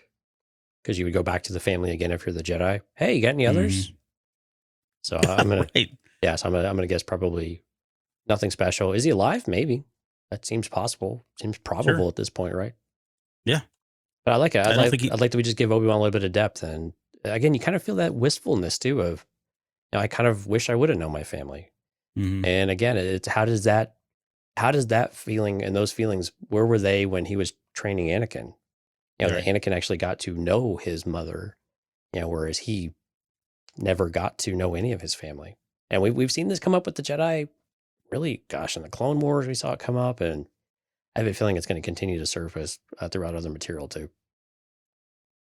Yeah, I don't know what the equivalent of like myancestry.com is, but it would be cool if he did some genealogy after this and decided, maybe I will go find him. Maybe that'll be in a book. Maybe it's in the Jedi archives that Chikastanu wouldn't let him read. Oh, she's awful. She's just an awful person. I'm kidding. Really, she's not. Yeah, she was redeemed a bit in the comics. In the comic, yeah. She picked up that rifle. Where was I going to go? There was a question I had about, so what this does, though, for anybody that, and I don't know who's coming into this show and not having seen Clone Wars or know anything about the way the Jedi operate, but, and I wish they would have hit this a little bit harder, and maybe they don't need to, but I wish they would have at least brought up this, the way the Jedi go about this and the way they go about taking children, right? At such an early age, but make it sound like stealing. Well, it kind of is. I don't know. Maybe not. I mean, we can talk. This is probably a show too. Like this whole idea that someone comes in and says, "Hey, your child's gifted. We're going to take them, and you'll never see them again."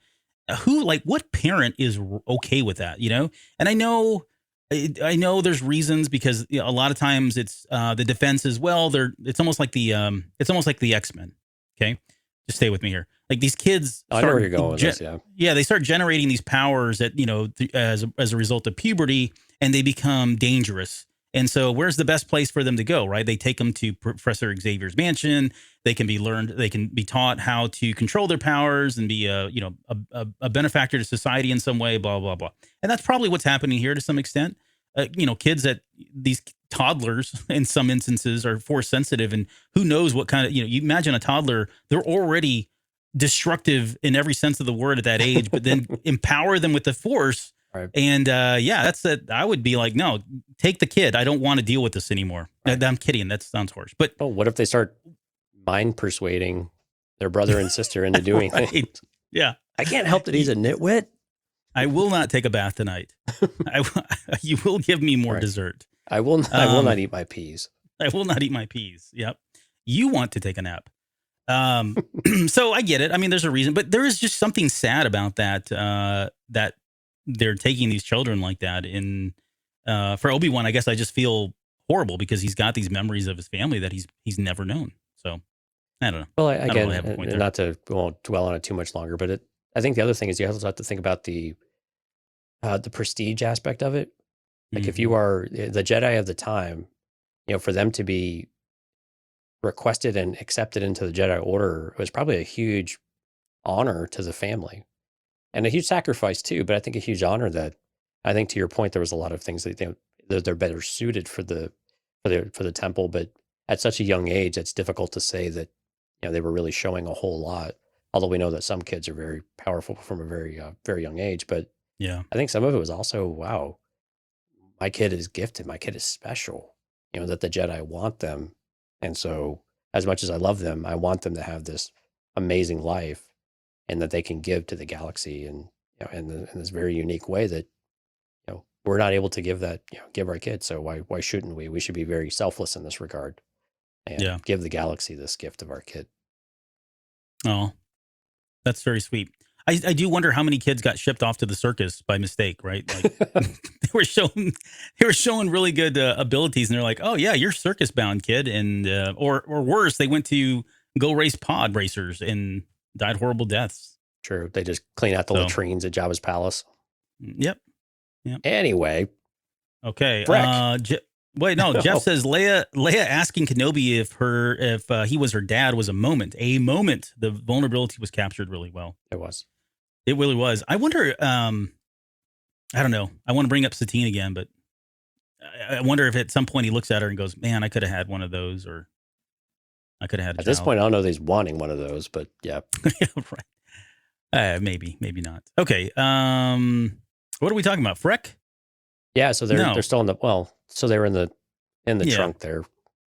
The trunk. They're in the bed of the truck. Yeah, not in the truck. The bed of the Corey truck, right? Yeah, with that Imperial flag on there, which was kind of cool looking. Yeah, I like that it was hand drawn and stuff. Yeah. But yeah, so they pull up to the gate there to get checked by the stormtroopers, and this is where we realize that Freck's not really as nice as Zach Braff. He's actually kind of he's not really doing the wrong thing. I mean, he's being a good citizen, I guess, to the Empire. That's right. Right. He's still a jerk. But they execute Protocol 23, which I think is just, I don't know why they didn't say just call in the probe droid, but they had to call Protocol 23, which was bringing in the protocol droid to identify and do this kind of camera thing. I know there's been a lot of people too that have been complaining about like how did the protocol droids get there so fast? They have hyperspace and come on. Well, they were okay. Yeah, go watch Empire Strikes Back and let's have the same conversation. Yeah, but so yeah, the droid comes over there, sees that it's him, and then we see like in that moment, Obi-Wan was pretty quick with his little pew pew blasters, right? That's right. That was marksman, man. Yeah, dead marksman, and we got to see him do a little bit more of his, what's it called, the fighting technique. Terrace-Kasi? Yeah, Terrace-Kasi going on there as well, which is just judo or jiu-jitsu in some way.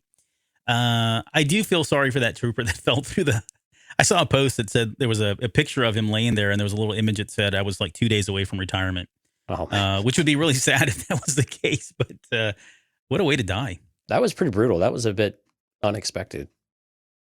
Yeah. I would have pushed Freck through that too, through the beams. Just to shave off some of the tentacles. What does Lauren say? Maybe he said, I don't have one. Oh, a child?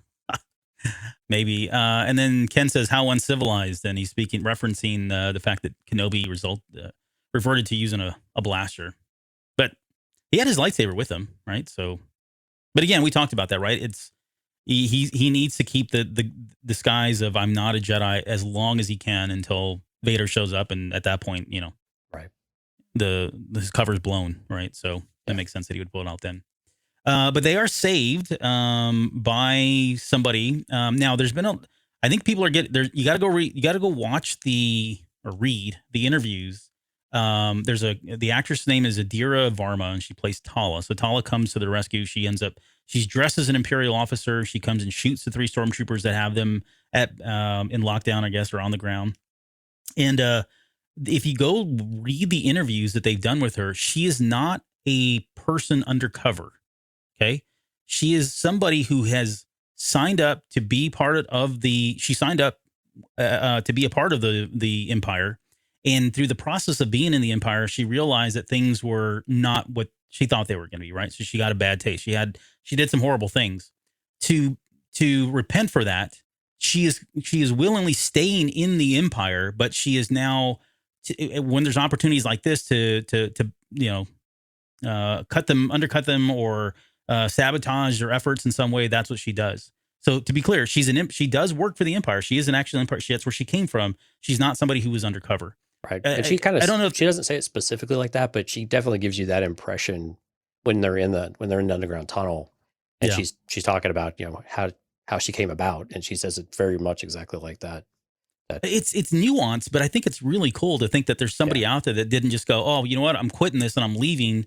And not a straight defection, right? Right. It's not a straight defection. Like she acknowledges, well, wait a minute, why defect if I can stay here undercover and not undercover because it goes against what I'm saying, but still work for this effort while still being on the Empire. And so this is a person on the inside giving them intel. Who knows what kind of intel they're getting? Saboteur. Yeah. Yeah, exactly. So anyways, it was she's a cool character. The actress mentioned, and this is not really a spoiler because you can go read it, but she says that this character has a lovely arc. So this isn't the only thing we're going to see her in. I mean, we got to see her at the very end saving Obi-Wan Kenobi, but it does sound like she's going to be in this for the long run, right? At least 2-3 episodes more that we've got left here. Okay, then we cut back over to the newer strategy meeting, as I called it, where we get some details about Mapuzo. They mentioned the Vitrium that they're mining on this planet. None of that stuff was in the West End Games role-playing aid that we had mentioned, where that Mapuzo had come from originally. But yeah, I mean, Riva and the fifth brother are going at it again. They're like vying for Dad's attention, right? They're like, what was it? He was getting, she was like, "Oh, I'm going to go let Vader know." And he's like, "Nah, I already let him know," kind of thing. Yeah. And she's like, "What?" But it was very like you said it, you brought her up. They do very much act like children, like, and constantly, tattling on each other or trying to, one up the other person in some way. But would you, I guess your thoughts on them, I guess, in that dynamic, Again, it's consistent with what we know of the Inquisitors, and it makes sense that they're going to keep trying to undercut one another to get favor with Vader. It's all about position. I mean, as much as they say they hate the Jedi or that they want to hunt them down, you really kind of question their actual motives a lot of the time, because it all seems to just be a power grab, but really they're all just pretenders, which is why that Vader and the Emperor really don't give them a second glance. They're really just they're just a tool, just a means to an end that they'll gladly dispose of whenever they've reached the end of their useful life cycle. They make their way over to the safe house here, and she mentions there's a pilot that's going to take them off world. Who doesn't make it? We get to see him laying there dead at the very end. Yeah, to Jabim, right? Jabim, which is another mining planet. Yeah, so it makes you kind of wonder if they're using the mining planets as kind of a one of the routes. Yeah. Which would make sense if you think about it, right? I mean, if it's a mining planet, that means there's ships coming and going all the time. Exactly. So it's a good way to provide cover and get people off world and on world and all that. Yeah, you got all the traffic. Get lost in the noise. Yep. But let's talk about the safe house, because this was we got some pretty good nuggets in here. Yeah, this was pretty neat. Mentioned, I guess Tala mentions that there's these safe houses all over the galaxy, presumably on these, like we said, these mining planets or other places. And that these all kind of link. There's a system of these all connected together, which they call the path. And I couldn't help but think of the High Republic in the path, but I don't think they were going there. It sounds like this was probably was written 2-3 years ago, and they thought, oh, the path sounds really cool, and the High Republic folks were doing their things with the paths. Well, and didn't the Grand Inquisitor call it something different in the first episode? He referenced something as well. I don't think it was the path, but I didn't get a chance to go back and listen to it to see what he had called it, but he had called it something else, I thought. I don't know, but when we cover the first episode, we'll make it sound like we predicted this. That's right. So write that down. But yeah, these paths all lead to Jabim, which is where these people are given new identities. There's also a really cool line. Someone can steal this if they want to. I was going to put these two images side by side, but she mentions that there's good people in the galaxy. I forget the exact words that she uses, but that reminded me of Rex in the Bad Batch. Remember when he's talking about there's a lot of great people out there still fighting these wars and fighting these fights, fighting the fight. But it was almost verbatim, that line from the Bad Batch. And again, I don't know if that was intentional or not, but it does reinforce that there is movement happening, right? These people are starting to coalesce and come together and build what will become the Rebel Alliance very shortly here soon. So it kind of reminded me of Lando and Rise of Skywalker. There's a lot more of us, Poe. There's a lot more of us. Yeah. But there's more of us. She kind of talks, Tala mentions, they get into about the children being taken by the Inquisitors. Again, no mention of the Jedi doing this, but whatever. They mentioned the Inquisitors coming in and taking children away. She's speaking, of course, about Project Harvester. Right. And, this came up, we talked a little bit more about this. We won't talk about it in this episode, but we talked about it in the Grand Inquisitor episode, if you have access to that. Man, I'm glad we did that episode. I know. We look like freaking geniuses now for doing it. No, it was pretty obvious. Okay. And then we had other names. I didn't get a chance. I was too busy. I didn't get a chance to go through all the names and kind of decipher some of them. I don't know if you looked at it or I got a couple. Them. Yeah, I got a couple out there. Well, the big talking one. Let's not mention that one. But what are the other ones? So another one was Uganda Ismarin, who is actually from the old Children of the Jedi novel. So deep cut Legends reference. Another one was Valen Halcyon, which is a really deep cut because most people probably don't know him, but they probably know his son, which was Corran Horn. So he also went by Halhorn. From X-Wing, or is it X-Wing? So yeah, he was from X-Wing, but then of course Corran Horn was, very, prevalent in everything thereafter. But yeah. But wasn't the kid named? I thought that was a kid that Haja had helped out. I think they said his name was Corran. I thought they were talking about that same kid, to be honest. Oh, I don't know. I don't remember. I guess we'd have to review chapter or part 2. Either way, what's his name? Stackpole is probably like, yes, right. All my characters are coming. It took a while, but they're finally here. Well, it was interesting. And a lot of them were really tough to read. Even if you blew them up, you really couldn't quite make out the lettering. But it was really cool. I think in general, it was just cool to see some Legends characters get a little bit of love. That they are floating around out there, even if nobody knows who they are. So again, just more deep cuts. They're fun. But who's the name that made you squeal? Quinlan Vos. We bring him up on every series. Like, we talk about, like, who do you think we might see as a cameo? Oh, Quinlan Vos. It just makes sense with Obi-Wan. And I so much love how Ewan McGregor responded to the name. Like, you could just see a curl of a smile, like a sense of relief. Like, someone I know, someone that I trust, someone that I believe in is alive and still. Yeah, you said, where am I going to find, where's Obi-Wan going to find that spark of hope and that light, right? And this is where Quinlan, knowing that he's helped, and Talos shares that he helps smuggle younglings from time to time. Yeah. That he is doing this. You can just see that immediate lift in Obi-Wan. And if you've read Dark Disciple, this is a direct correlation to that relationship that you learn a little bit more in that book.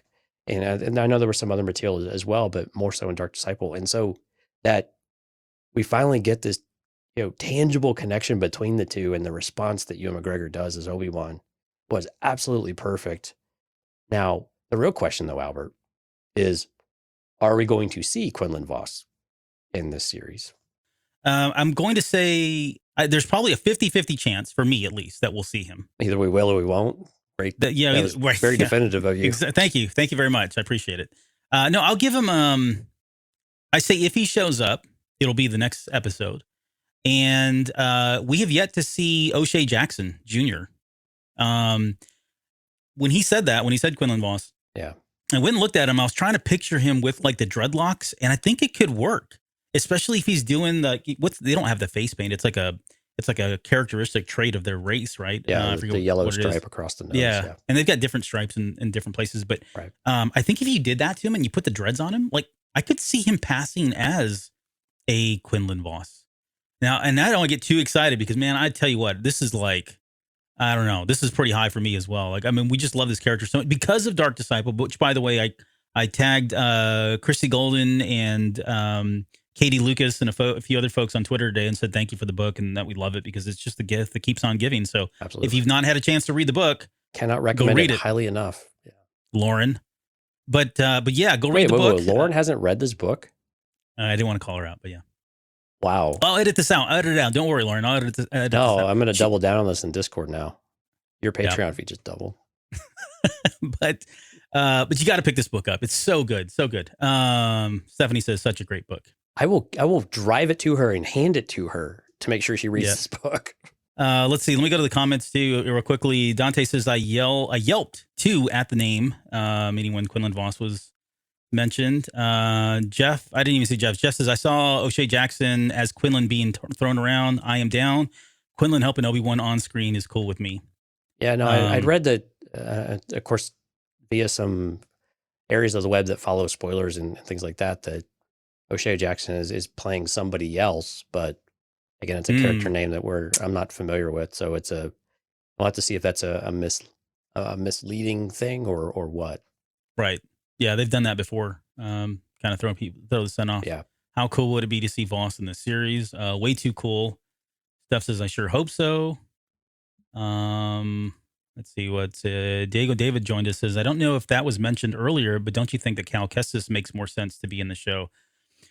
Cal Kestis is interesting.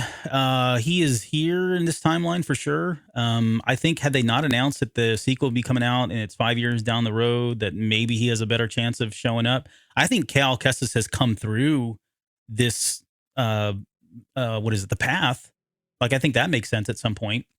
Maybe he's had contact with Tala or Quinlan Voss or any other people that are helping Rex or whoever else is helping out with all of this. I just don't know that he would make it into the show.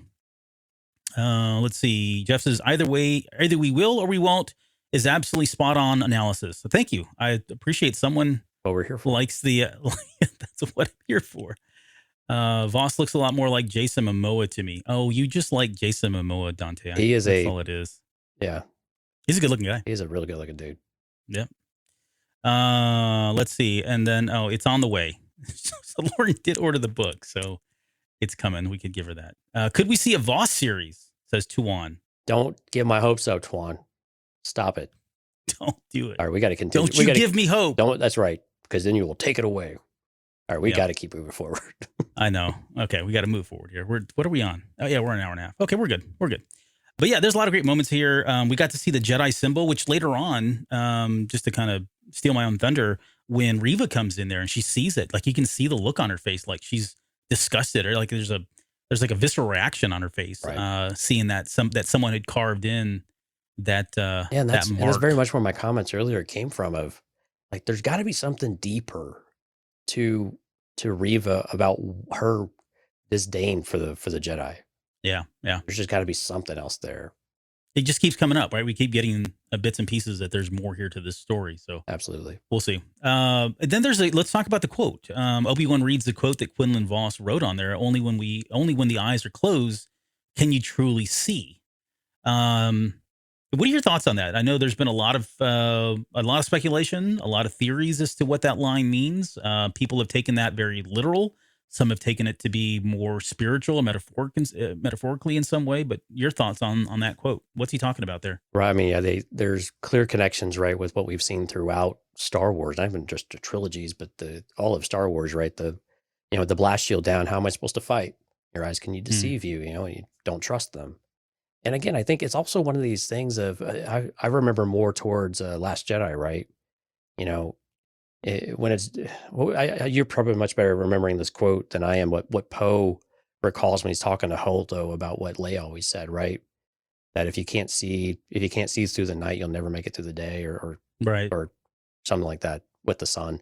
But basically, it's this idea though of if you don't have faith, and if you don't, you have to believe in order to make it to the other side.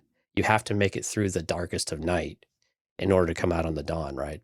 Mm-hmm. And I think that's one of the things. But I think with Obi-Wan in particular, what it's really meaning is that he's got to let go of all of this regret and all of this self-pity and guilt, right? And he's got to finally just release all of this so he can finally move forward and see what he needs to see next. And so I view it more as that, really truly more metaphorically than, only when your eyes are closed, and again, but with the Jedi, that makes a lot of sense though, right? You close your eyes to meditate, you close your eyes to see things and feel things that you wouldn't normally ever do. So it could also just be a direct correlation to how they view the Force as well. But I wonder if this is going to come up a little bit later too, because, I mean, it's a good quote, don't get me wrong. And I think it certainly evokes like visions of Jedi meditating, right? Qui-Gon Jinn meditating before his fight with Darth Maul, although that didn't really go very well. The lesson of he was preparing Luke, himself to die. Yeah, that's what it was. Right, he was accepting death. Luke and Rey on Ahch-To, right, and she was closing her eyes, and it was only after that part that she was able to kind of get in touch with the Force and feel the balance and learn the lesson. So I think, visually, we think of things in Star Wars when that's said. It was interesting, though, if you put the subtitles on, they did make that a proper noun. So it says the way is a proper noun. And I don't know, again, if they're alluding to anything. Maybe it was, I don't know if they pulled that from the script or just happened to be, that by accident. Maybe there's nothing there, though. But I do wonder too if this is going to be a lesson that comes up, and I don't really have a good theory as to what it is just yet. Now, especially when you think about like Quinlan Voss coming in, does he utter that line, and is there some lesson that he helps Obi-Wan learn about? Closing his eyes and truly seeing. It brings back the earlier quote about what the Force was like in the darkness and having the lights turned off. Right. It's kind of the same thing said in a different way, if you will. But it was interesting that they at least put it in there. So I just feel like they focused on it a little too much. By the way, I want to mention too, Tala had the same reaction. Like you see that little smirk, that little smile from Kenobi when he mentions Quinlan Voss, but then you see Tala as well when she's talking about it. She's so happy. Yeah. Yeah. So, I mean, and this character is so cool. Like he's like from California. No, I'm not shipping him yet, but he's like, he's from California and pretty laid back. He's on the rebound from Massage Ventress still. Yeah. That poor guy got his heart broken. Although she saved his life, right? For her own. True. Oh, spoilers. Oh, dang it. Sorry. Okay. Sorry. Well, Lauren, in your defense, the book is like 10 years old. So true. Right. If you haven't read the book yet, it's not my fault. Right. But so I do like it though, because also if you think about who wrote it, Voss, right? Only when the eyes are closed can you truly see. With someone who has psychometry. Oh, yeah. His power. Right. Right. Yeah. His ability is very much of, you really see everything through your mind's eye and you experience in that way. Yep. At least he didn't write, cool dude. Have a great summer. See you next year. Right. Stay cool. Stay cool. He gave us something more meaningful on the wall there. All right, let's move on. And let's talk just quickly about Tala. And, she's putting on the blaster and then you got Leia looking at her going, whoa, that's cool. Can you teach me how to shoot? And there was that comment about she's going to make a good fighter someday. Right. Which is very, very, very much true. The first thing I thought of was, Leia sitting there with her blaster. Well, one, saving their, butts when they were on the Death Star, but then flash forward into Return of the Jedi when she had her blaster ready. And then Han says I love you, I know kind of line, all that. Right. So, but yeah, we got there was a mention in there where Ben says, call me Ben. I don't want to be known as Obi-Wan these days. Again, still, I don't know if he's in denial or whatever it is, identity crisis. But then he starts to feel like you can see it on his face. And they don't really dig into this more. I think we all kind of know what's going on, but he starts getting very sick. Like he's getting physically ill, looking around. And I think this is clearly the presence of Vader coming onto the planet, right? He's landed. And it's that darkness, it's that coldness of the dark side, which we see. But yeah, this is a little bit different way that we've seen it. But most people are like, I remember Ezra and Rebels, right? It's so cold. But for him, it's actually, right. He it's probably not so much the dark side and the cold void of that. With Obi-Wan, it's probably the pain that he senses off of Anakin, which might be physically, paining him himself. Yeah.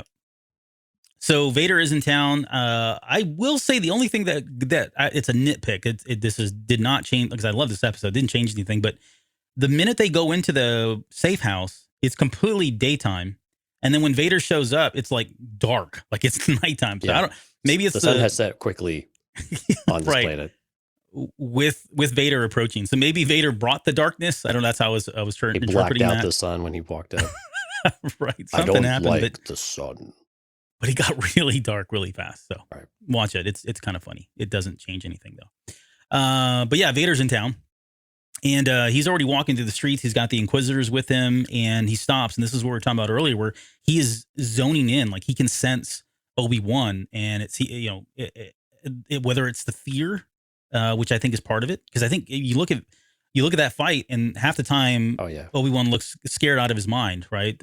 One, the presence of just Anakin still being alive and being this more machine than man, and that whole question of look what have you become kind of thing. But on top of that, doesn't have his A game with him, right? So he's fearing for his life there. But I said that's to me that's what Vader's focusing on, as well as just the relationship, that presence, that connection that they used to have. There's got to be traces, remnants of that still that exists, right? Right. Yeah, absolutely. And Vader knows exactly how to pull all of this out of Obi-Wan, it's very much like what the Grand Inquisitor said, the Jedi Code's like an itch. They can't help themselves. Yeah. And so, but yeah, it's instantaneous. As soon as, and they do a good job of it. You see the wince from Obi-Wan and, the snap to attention of Vader, which I think is just, again, excellent. Not that Vader wouldn't note it with any other Jedi, but that it's Obi-Wan You just know that there's an extra layer and there's an extra special connection there that zeroes him in 100%. And then Vader just does what Vader does. And he's absolutely brutal, hauling people out of their spaces, out of their hovels, breaking a kid's neck just for running outside, dragging a woman in the dirt. I mean, whatever it takes to get him to come out or to root him out, he's going to do. And again, this is the Vader that everyone wants to see, right? This is the Vader that he is driven by pure hatred, for Obi-Wan Kenobi, and everyone will suffer until he gets what he wants. Yeah. It was dark. Like, this was pretty dark stuff, especially that child, right? I mean, that was unexpected. Yeah. Yeah, because not only, I mean, he force pushed the kid into the wall and you think, oh, okay, he's cutting him some slack. And then he just like snaps his neck to the right, which kudos to that kid for doing that, as realistic and as it looked, and the sound kind of being all perfect there. The kid's mother was like right there too. It was so sad. So the lesson is, if Vader is ever like just walking shut up down and duck, an aisle, duck and cover. Right. Like, you don't ever want to be on the receiving end. If Vader's walking towards you, you need to go the other way. Like, don't go to the sides, don't go anywhere. Just go far, far away as much as possible. But that whole scene was very brutal, and it was very sobering. Like, up until that moment, I was all excited, and we had all these moments. Oh, Quinlan Voss, and then I was like, whoa, what the heck? This is Vader again. It was shades of Rogue One Vader. It's exactly where he's at. This is the stuff that you see in the comics. I think they do a really good job of getting into the head of Vader, of course, and where he's at and his headspace. But he's angry. He's had a lot of loss. He doesn't like himself. He hates everything about life and the Empire, and the fact that he's being tortured psychologically, physically, mentally by Palpatine all the time. It doesn't stop. I mean, this is what you're seeing. You're seeing all of that manifest here. And at the crux of it all, right, the origin of all this for him is Obi-Wan Kenobi. Right. And to your point, he's going to do whatever he is, right? It's he's scratching that itch, or he's I guess touching the itch or urging the itch for Kenobi to scratch it. So it was pretty brutal. I really enjoyed it. And this is where it was really perfect for him and important for us to see him being assembled too, because you can see just how much pain he's got to be in just being put back together. I mean, the plate's got, injector points that go into his body. We know from, if you've seen any of the props and stuff, there are spikes around some of the materials that attach to, especially up around his respirator and everything else, to keep it in place, that it's embedded into his skin. We see all of the repairs that have been done to his back, and how they're plugging into his lungs. I mean, every day is suffering for Darth Vader. And for that to come through so well. And Lauren actually said that, Hayden in the suit, Vader suit, was perfection. I'm actually curious if there was one moment in some of the dialogue where it didn't quite all sound like James Earl Jones to me. And I'm trying to remember what the exact quote was, but it was almost like Hayden Christensen may have had a blend of his voice in there as well. Kind of like what we have with Matt Lanter, but not near as obvious in that case. Because something did sound just a little bit weird. Also, there's another time I want to get your thoughts on too, with Obi-Wan. But yeah, but it was just incredible. But I think that was why it was so important to see him being put together, because when you hear how he speaks and the amount of just disdain dripping from his voice, you just know every inch of him feels all of this all the time. And now he has someone to completely direct it at, of who he believes deserves it. Yeah. For sure. Jeff says, I think it being hated made the brutality even more vicious. He was going around smiling, talking about how happy he was to be back in. Then, like 1 minute on screen, he snaps a kid's neck. So, yeah, I thought he did a good job. Let's talk just quickly about that, since he brought it up. The movements of Vader. Any issues there? There were times where he moved like Hayden. How about that? Okay. Yeah. Did he move like Vader all the time? No. Did it take anything away from it? No. And I don't think people are really making a big deal about it. I think he did an admirable job of honestly, giving that physical presence that David Prowse brought to the character. Right. And it did look like he did his homework. Just some of the movements were like perfect. Like, he nailed it, did his research. And then other ones felt like they were more Hayden than Darth Vader, if that makes any sense at all. Yeah, it does. And I actually, the one thing I always notice, so I think some of the movements, you definitely know it's not the same Vader, person in the costume Vader. Mm. But at the same time, I think the only thing I really noticed that's different are the hands. The hands always seem just a little bit small. But that's about the only thing I noticed that's really different from afar, like when he does hand motions and whatnot. But I think overall it worked. I mean, hell, you and I are having this conversation, so clearly it worked, right? Yeah. Of how brutal he came across. And again, the characterization of it and the way that the dialogue worked, those are the things that really make it. Nothing broke this scene. When you're watching it, you are just completely enthralled and your jaw is probably hanging wide open. Like, what the heck am I watching? As usual, Dante's come in with the perfect comment. To me, it was like Peter Mayhew and Jonas. I can tell when each is in the suit, but they both portrayed Chewbacca well. That's it. Yep, That's what we meant to say. And I read the comments wrong or the show notes wrong. Just says they don't call him Small Hand Hayden for nothing. So I didn't know that was his name. That's interesting. Poor guy. I don't think that's a thing. I know, I'm just kidding. When they so when he's snapping next, they cut over to Reva, and she's almost got like this bloodlust look on her face, like she's enjoying what he's doing to those people. And then on top of that, when after he kind of locks in on where he thinks Obi-Wan runs off, right, and he kind of goes in, Reva almost jumps in as well, like she was going to assist him in some way, and then that's when the fifth brother holds her back and tells her, hey, that's not what we were told to do. What was it? I don't know, recon. I forget what it was. It wasn't go help Vader. Right. Yeah. Right. Sweep the city and look for stragglers, basically, or anybody that's helping. Yeah. So I guess the question I have is why was she relishing in that moment? And two, what was she going to do? Did she feel like it was it was in her right or her role to go help Vader take down Kenobi? Or was this part of that whole personal vendetta? Is there still something there that was manifesting in some way where she felt, empowered or inclined, like this is my fight as well? That's a good question. I don't know, because when Vader's on the warpath, I thought he made himself pretty clear, that Kenobi is his, right? I mean, he's the prize. And when he's on the scene, he's the hunter. No one else is. So I guess it's maybe this continued, push and want to maybe please him or just be involved and feel like they're partners. I mean, as crazy as that sounds, that someone thinks that they can partner up with Darth Vader. I mean, Dr. Afrin learned that lesson pretty fast. Doesn't work very well. It doesn't work at all. Yeah. And so that the Inquisitors don't understand that is a bit surprising, but it was actually very curious. Like, I would just be watching the master at work, basically. Yeah. You be there to support him whenever but you follow his orders, whatever they were. So that was a bit odd to see her trying to chase after it.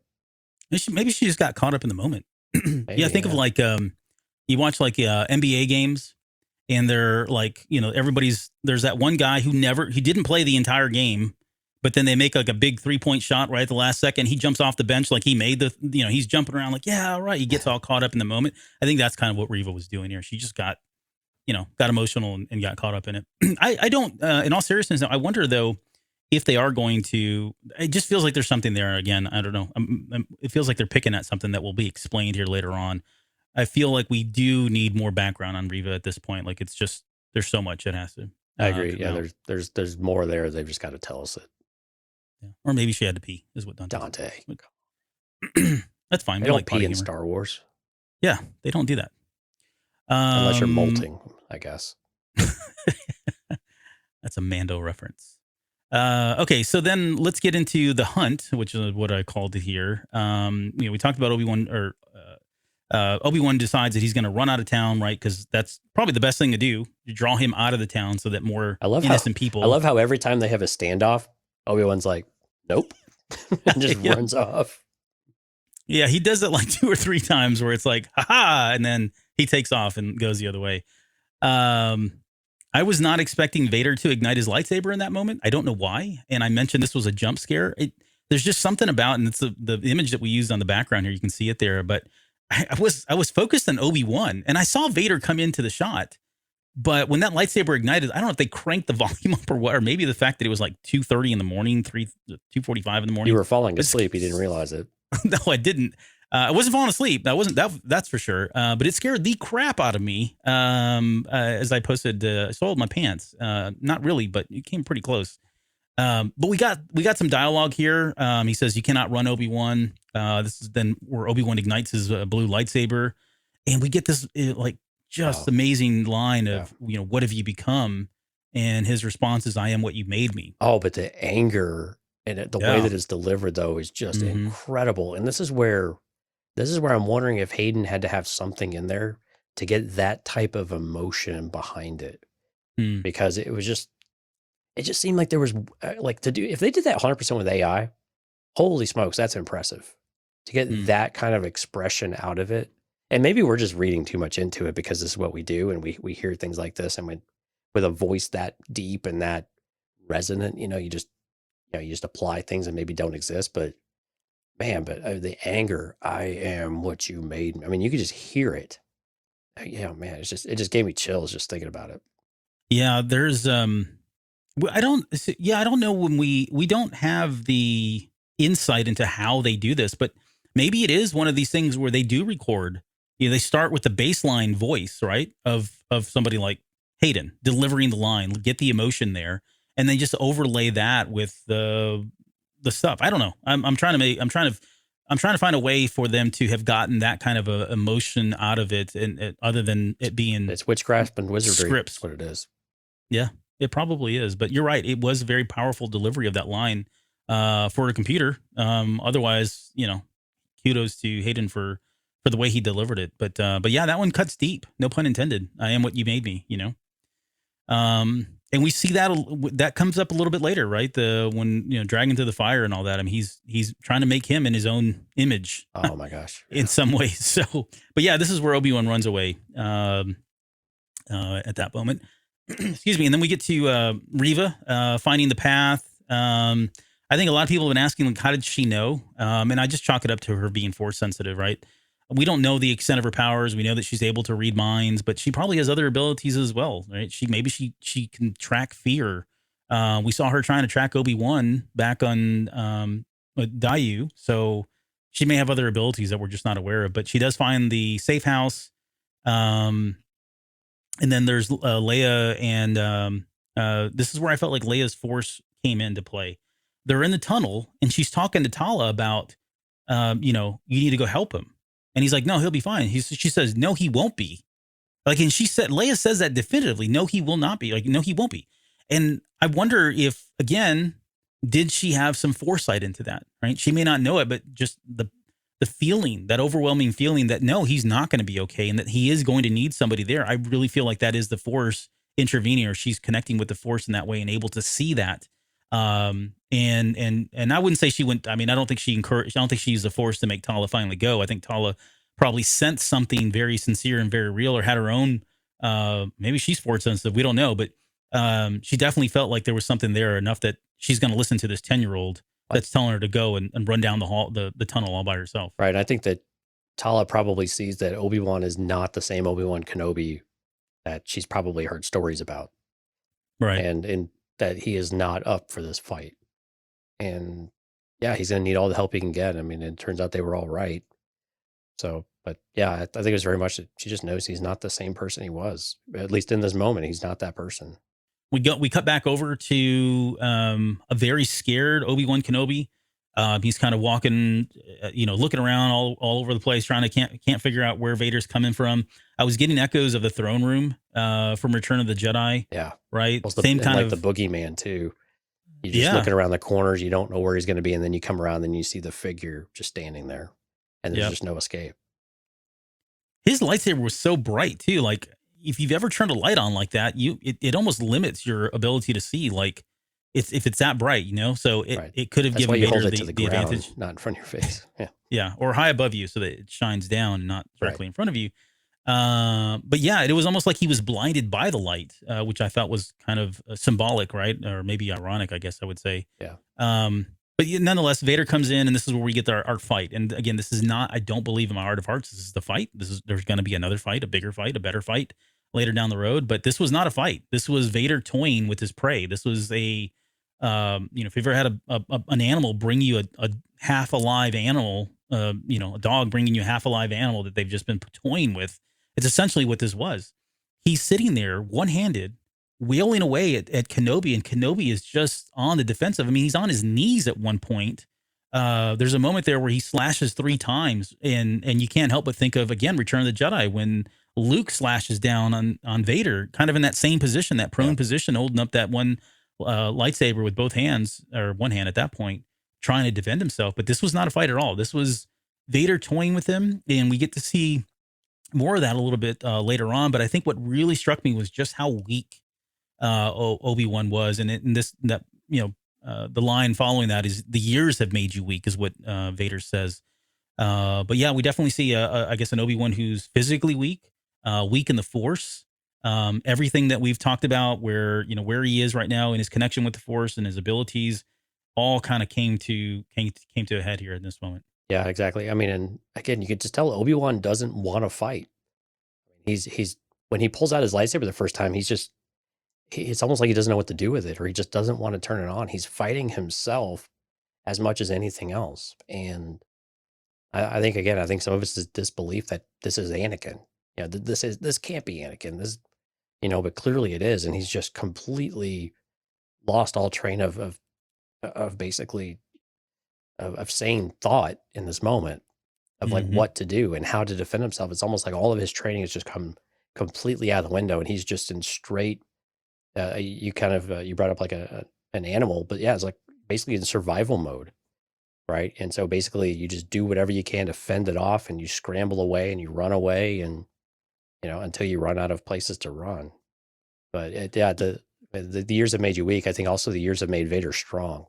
He's hunted Jedi. He's fought other people. The Emperor has continued to sculpt Vader into this fighting machine as well, that has fewer weaknesses than when Obi-Wan faced Anakin on Mustafar, I guess, when he faced Vader the first time on Mustafar. And so I think that's also the difference, and Vader's been crafting all of this at the same time that Obi-Wan has been letting it all go and is trying to forget about it. And that I think that bodes well for us as an audience, because when a light switch comes on, my expectations for that final fight have risen considerably.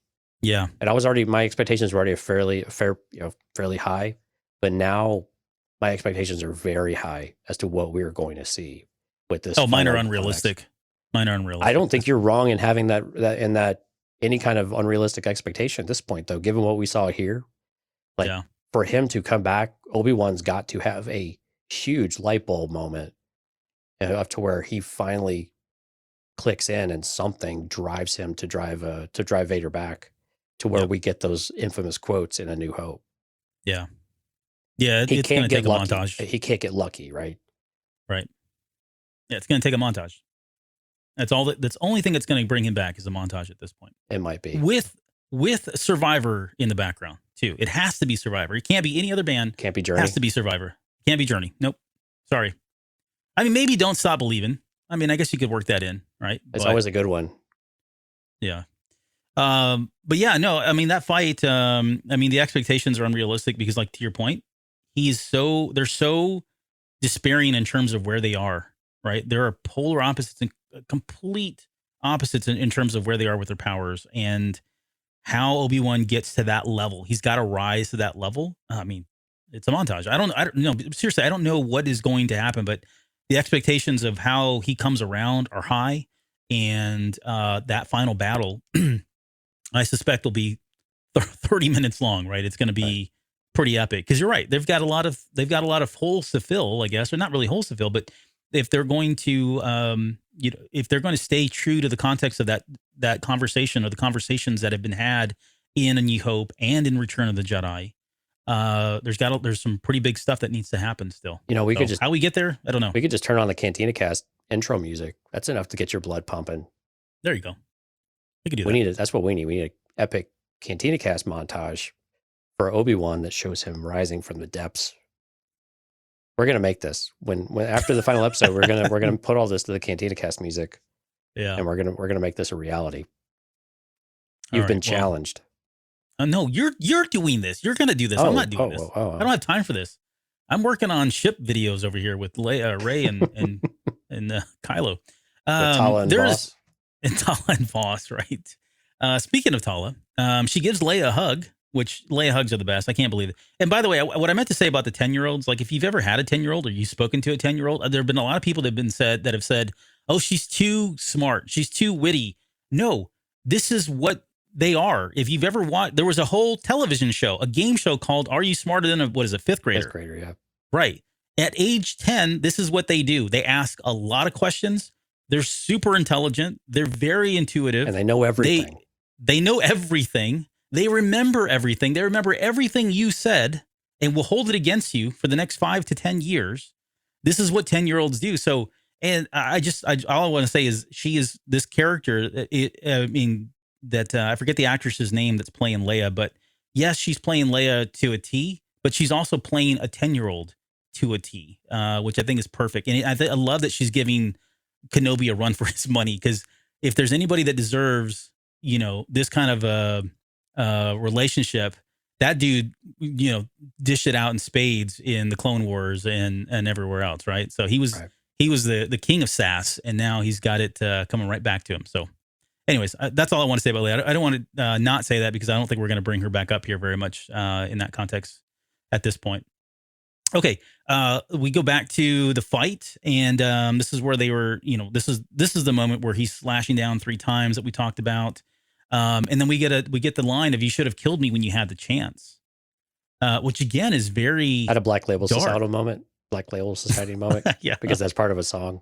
Should have killed me when you had the chance. Yeah, Jonesy will play that later for you. I will, but only the bass part. Or do you know the lead guitar part on that? Yeah, I know everything. Okay. I don't want to. I'm just asking. We got Ben slashing at the. I don't know what it was, but again, that reminded me of Empire Strikes Back with the. I guess sand is a bad thing for Vader. So is smoke and fog. Right. It was enough to get away. But again, there's nothing like Vader never feels threatened at all. Like he's in complete control. Yeah, absolutely. Yeah. He is stalking his prey at this point. Well, and he knows that Obi-Wan has nowhere to go. And I think Stephanie made a comment in the chat, someone for so much metal sure does seem to move pretty fast, or, shouldn't be able to move that fast. Oh, there you go. Yeah. How in the world did someone made mostly of metal and in bulky outfit move that fast? It's the Force. Uses the Force. Yeah. That is how the Force works. But I mean, it's just that he knows Obi-Wan's got nowhere to go. And of all things, Vader has learned patience, and he knows when he's got the rat cornered. And he's just going to savor and enjoy that fear. He's just feeding off of Obi-Wan this entire time. So he could just continue to, very horror movie like, you just continue to stalk your prey because there's nowhere they can go. Yep. He just keeps showing up too. There is just quickly, they cover, so that we've covered it. Reva, this is where she looks at that Jedi symbol and it's kind of got this look of disgust on her face. And then she realizes that she's going to go after Leia, right? She kind of puts 2 and 2 together. And there's been people asking, how did she get down the tunnel so fast? Well, she didn't get down the tunnel fast. She realized that they were probably trying to go to a port, and this probably led to a port nearby. And so she just put 2 and 2 together and went the other way. She didn't have to go through the tunnel system. She could just take a direct route to the port and be ready for Leia when she came out on the other side. Okay, but let's talk about Vader's sick burn here. I see what you did there. There's so many jokes about this, but I don't know what those crystals were. I'm wondering if those are like Ventrium crystals. Yeah, those are the Vitrium crystals. Okay, yeah. So he knocks over one of those barrels. They fall everywhere, and this is again this would never have happened with Obi-Wan. He would never have been caught in like a force paralysis like that, which is a very Jedi trait. The Sith actually do it with lightning in Legends, but same kind of concept, right? He's keeping him paralyzed in some way with the Force. And if somebody's really in tune with the Force and they've got their lightsaber out, there's a whole thing on how that should never have happened. That shouldn't happen. You can't just go around doing that to people unless you've got an advantage of some sort. But he very easily does that. And of course, this is the scene where he ignites the crystals with his lightsaber and then drags Obi-Wan through the fire. Which I posted today. I was going to make the intro through the flames and fire. I think Jeff was waiting for that. It's a Dragon Force song. I think that's Obi-Wan's theme song now. But talk about brutal in what he's doing. He is doing the same thing that was done to him, right? And to some extent, he's putting him through what he went through. He's wanting to feel what he felt. And he's in complete control. He could have left him there to burn. He didn't. He force pushes him out of the fire before he extinguishes the fire. But this is all part of a big game for him. He's probably thought about this for years and years. Oh, he's planned all the ways that he's going to torture him. Yeah. Yeah. And this is probably one of many. And so he's savoring this moment, which I think, not to jump ahead, but a lot of people have been asking, so why did he let him go? Why didn't he just go? Yeah, he could have walked through the fire. He's that suit is can do all kinds of cool stuff in the comic book. He could have, jumped up and used the force to carry him over. Yeah, he could have force extinguished all the flames. Or he could have, extinguished the fire. But he didn't, right? He allowed Kenobi to leave because, again, this is what animals do. That's what monsters do. This is what the bad guys do. They allow their prey to leave so that they can continue to stalk them and make them suffer, make them feel pain and all that stuff as well. Right. But he doesn't believe Obi-Wan has anywhere to go at this point. There's nowhere he can escape. He finally has him in his sight.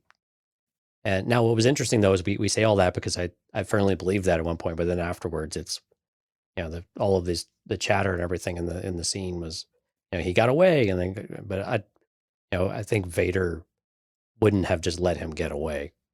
He knows there's chum in the water, and Vader isn't going to lose the scent at this point. No, he's not. He, again, 100% purposeful that he allowed that to happen. The lines too is, now you will suffer, Obi-Wan, is what he tells Obi-Wan before he starts pulling him to the fire there. He says, your pain has just begun, right? This is one of many steps that he plans on taking. I thought it was, I'm interested now that, because you look at his arm, his right arm is really badly burnt. Right. And it's probably nothing Bacta can't fix. Right. But I don't know how much they're trying to explain. Again, it's going to be, where does this put Kenobi going into that final fight? Not only does he have to overcome the fear and his disconnected with the Force, or is in attunement with the Force in some way, but now he's got these physical ailments that he's got to overcome as well. And being scorched and burned. So I don't know how much time is going to lapse between now, this fight, and the fight that's to come, but it's something else he's going to have to contend with in some way. There was something I wanted your opinion about, though. When Vader's dragging him through the flames, did those screams sound really familiar to you? Oh, I didn't listen to that. Yeah, if you listen to the way that Obi-Wan is screaming, it sounds actually eerily similar to how Anakin was screaming on Mustafar. Huh. Yeah. And so I don't know if that was intentional, or if that was Ewan McGregor's performance that was intentional, or if I'm just making connections. But you might go rewatch that tonight before you go to bed and just see if you hear them too. It's not all of it, but a big chunk of it really feels like it's very much imitating Anakin's screams when he was set ablaze. Well, that would be pretty sick if they did that. Which again, poetry, right? It rhymes. Yeah. Even in the sick kind of ways, it rhymes. It's like poetry. It rhymes. Yeah, no, that's actually pretty eerie if that's the case. I will. I mean, you can't tell me how to live my life, so I may not listen to that or watch that before I go to bed. But okay, I'll do it. Okay. Yeah, coming full circle is what Lauren just said. That's exactly what's happening here. Everything's just coming full circle. The circle is now complete. Ooh, pow! Right there on the nose. Or is it your failure? Whatever. Quotes. There's so he finally, again, turns out the flames, and he says, bring him to me, which is hilarious because Vader's feels like he could literally pick him up with a force right there. Yeah, he could pull him in. I'm the stormtrooper. I'm like, you just did it yourself. Do it again. But like, you think about it, he's not even worthy. Like in Vader's eyes, he's not even worthy of Vader doing that. He's sending the lowest person, this poor peon, to go bring him in because that's how he values Kenobi. That's how he sees how he sees Kenobi as just being that low of a low person that only a stormtrooper is gonna, it's insulting in some way, probably in his own head. But, absolutely, yeah. But yeah, and then of course Tala saves him.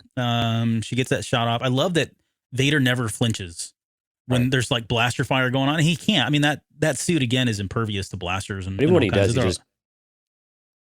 just turns around. It just slowly turns over. Yeah, minor inconvenience, or maybe. But he allows him to escape with Ned. We didn't talk about Ned. Ned I don't Beep. like the theory that Ned is somebody in a costume. Have you heard this theory? No.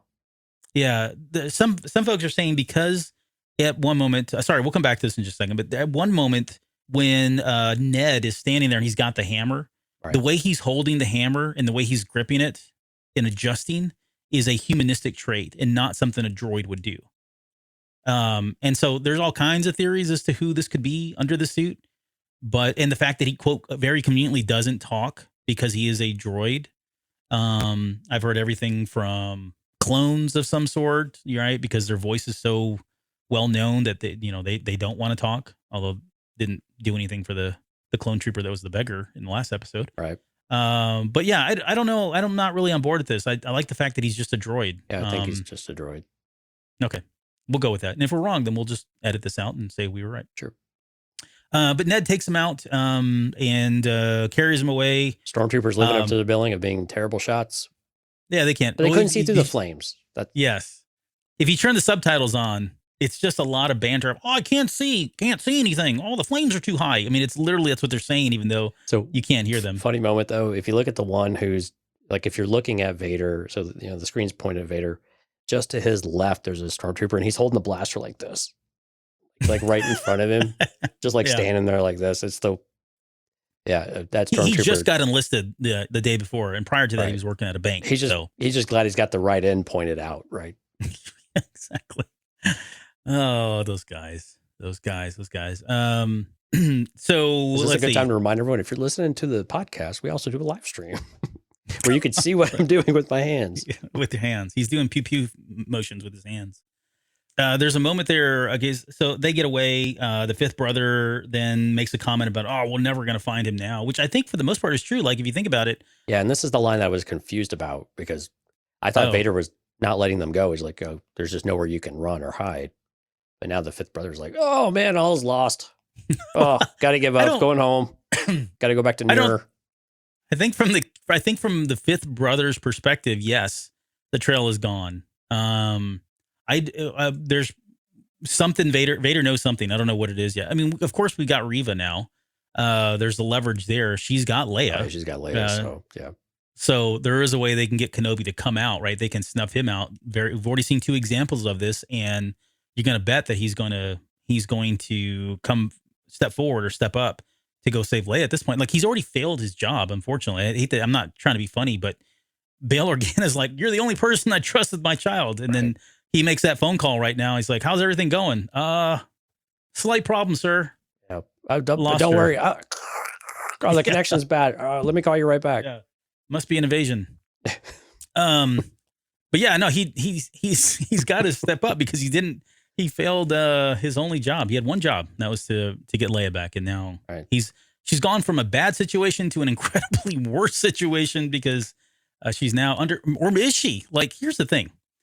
Do you think that Reva is going to tell Vader that she has Leia? Do you think she's going to? Because I can see a scenario where she doesn't. Like if she's all about, she feels like she's got a vendetta and she wants to get Obi-Wan and kill Obi-Wan, right? She's already made that commitment to him. Does Vader even know at this point? Will he know? He's got to know that Kenobi's out there, but does he have to know that Leia has been kidnapped? Yeah, that's a really good question and I don't know the answer to that one because you can think that this is a way for Reva, again, trying to pursue her own agenda would really rub Vader in the wrong way. And it would be, he would not enjoy having information withheld. Now, granted, the other side of that coin says that he doesn't care unless it's about Kenobi specifically. And we have seen Vader be very singular thought focused and lose sight of the bigger picture about what in more of a strategic type of fashion. But for her, it makes sense. I mean, for her to kidnap Leia and to take her to, potentially to Nur. This could be how we get out to Nur because we know that Obi-Wan's trying to get off of that rock. And so this very much could be the way that we get there, but does she tell Vader though? I mean, that's a really good question because I'm going to guess that she probably does not. She doesn't have to, I guess is my point, right? Yeah. Yeah. And she could withhold that information and use it to her own advantage. Yeah. And I think to lure Obi-Wan to her. And then and then again, be more on the one up side of taking the credit of either killing Obi-Wan. She better not kill Obi-Wan, or I think that she can, because Vader would be pissed. Yeah. No, this is a whole Markion Row kind of thing, right? Where that kill is mine. Right. That's my star space station that I want to take down. Nobody better interfere with that. Right. So, yeah, apparently she's going to take her somewhere. I fully expect, based on the trailers, that she's going to take her to Nur. Seems like which would be really cool.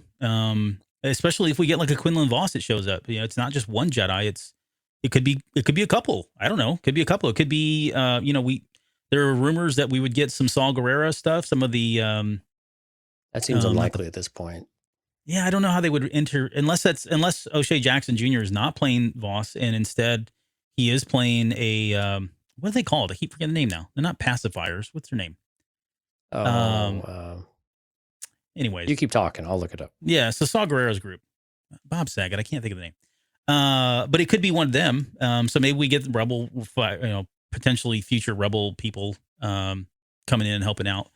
But if we do go back to Nur, I'm pretty excited about it. And here's the other thing too. We've already seen, with the exception of two minor clips, I think 2 minor segments of the clips from the trailer, we've seen all the footage that was in the trailers. So from here on out, which is pretty exciting if you think about it, from here on out is going to be the Partisans. Thank you.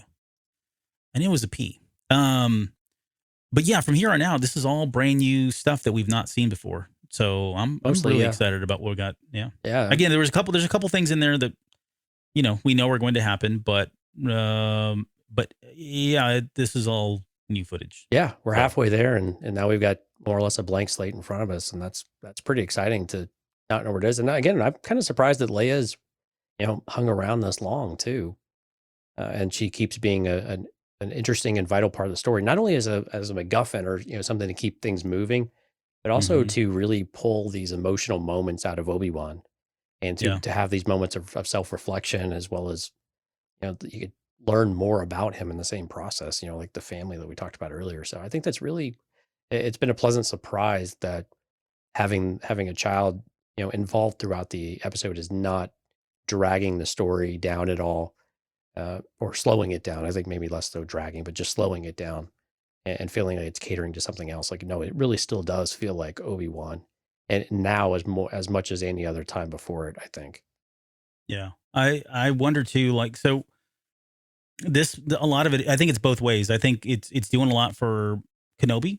I think it's doing a lot for Leia too. And I think they're building a pretty good case so far of why you're seeing that leadership aspect of her, and I don't remember the actress's name either, but she's, as far as that aspect of it, she is nailing the character of that leadership and that boldness and that directive, being able to give orders and do it confidently.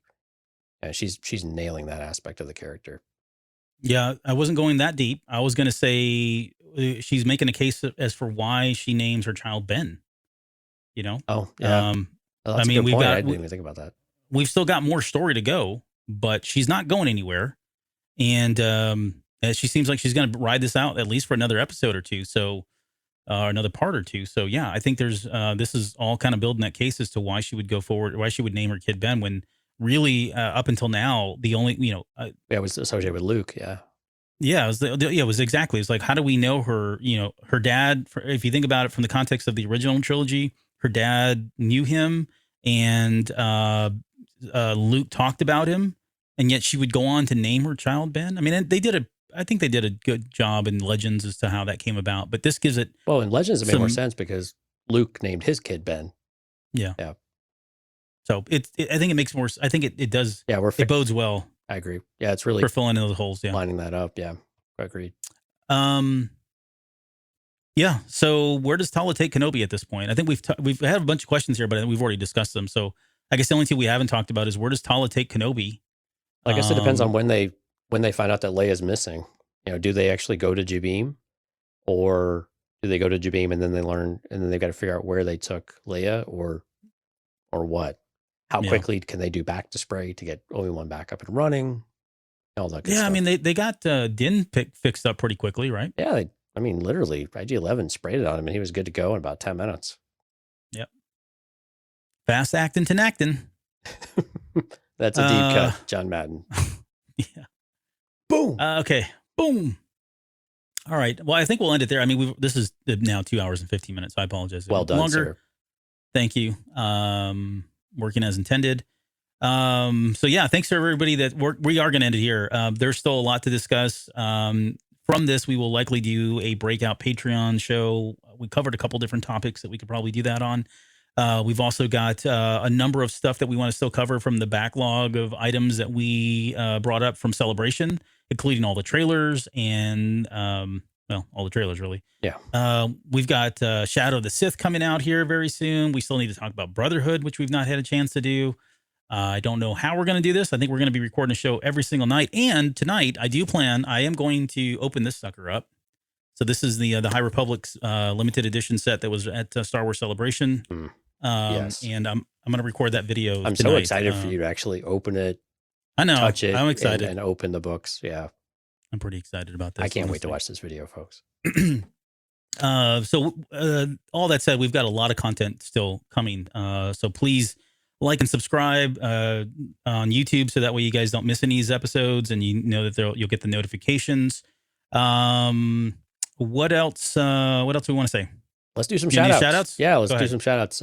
Jay Reyna, Ken, Jonathan, J-Dubs, Music Train, Steph, Lauren, Dante, Neil Sega, Christopher Gassler. Hey, Chris, thank you so much for having your daughter come out. You made some comments earlier. I know I believe he's chaperoning a prom or something tonight, but he had his daughter come out and meet us at Celebration during the podcast stage and do a picture and stuff like that. It was really awesome to have her come out there and meet us. Twan, Leland, Risk, Katya, Richard, Diego, Hardcountered, Jorge, and of course, Alex. Thank everyone for coming out. We had an awesome turnout tonight for the live stream. And if you are listening to the podcast, we do live stream this a couple times a week, usually Tuesdays and Thursdays. And with Kenobi coming out, we will be probably very busy on the live stream. So trying to catch up, as Albert was saying before. So certainly want to invite you to come out. And if you have a question, what we're doing, cantinacast.com/events. Once we get the schedule, start to formulate here a bit, which we will work on a little bit more this weekend. And if we sneak any other new shows in, we will certainly let you know there as well as on social media. Great job. For off the cuff. Okay.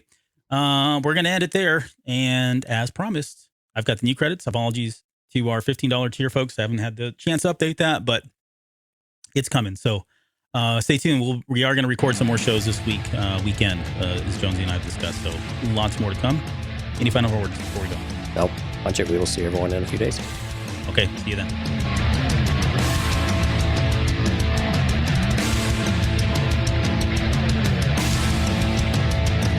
You're still listening? Wow, that's amazing. Well, I'm here to give you the disclaimer. Normally we do a big, long, drawn-out disclaimer thing saying what's what and who's what and all that other stuff, but I think you guys kind of know that Lucasfilm and Disney have no affiliation with us at all, and we have none with them. We talk about Star Wars, which is their property and all that other good, fun stuff, but I think you can tell which is our stuff and which is their stuff. If you can't, well, then send a lawyer to send an email to me, and I'll be glad to chat with them. Other than that, you know what's what, so that's your disclaimer.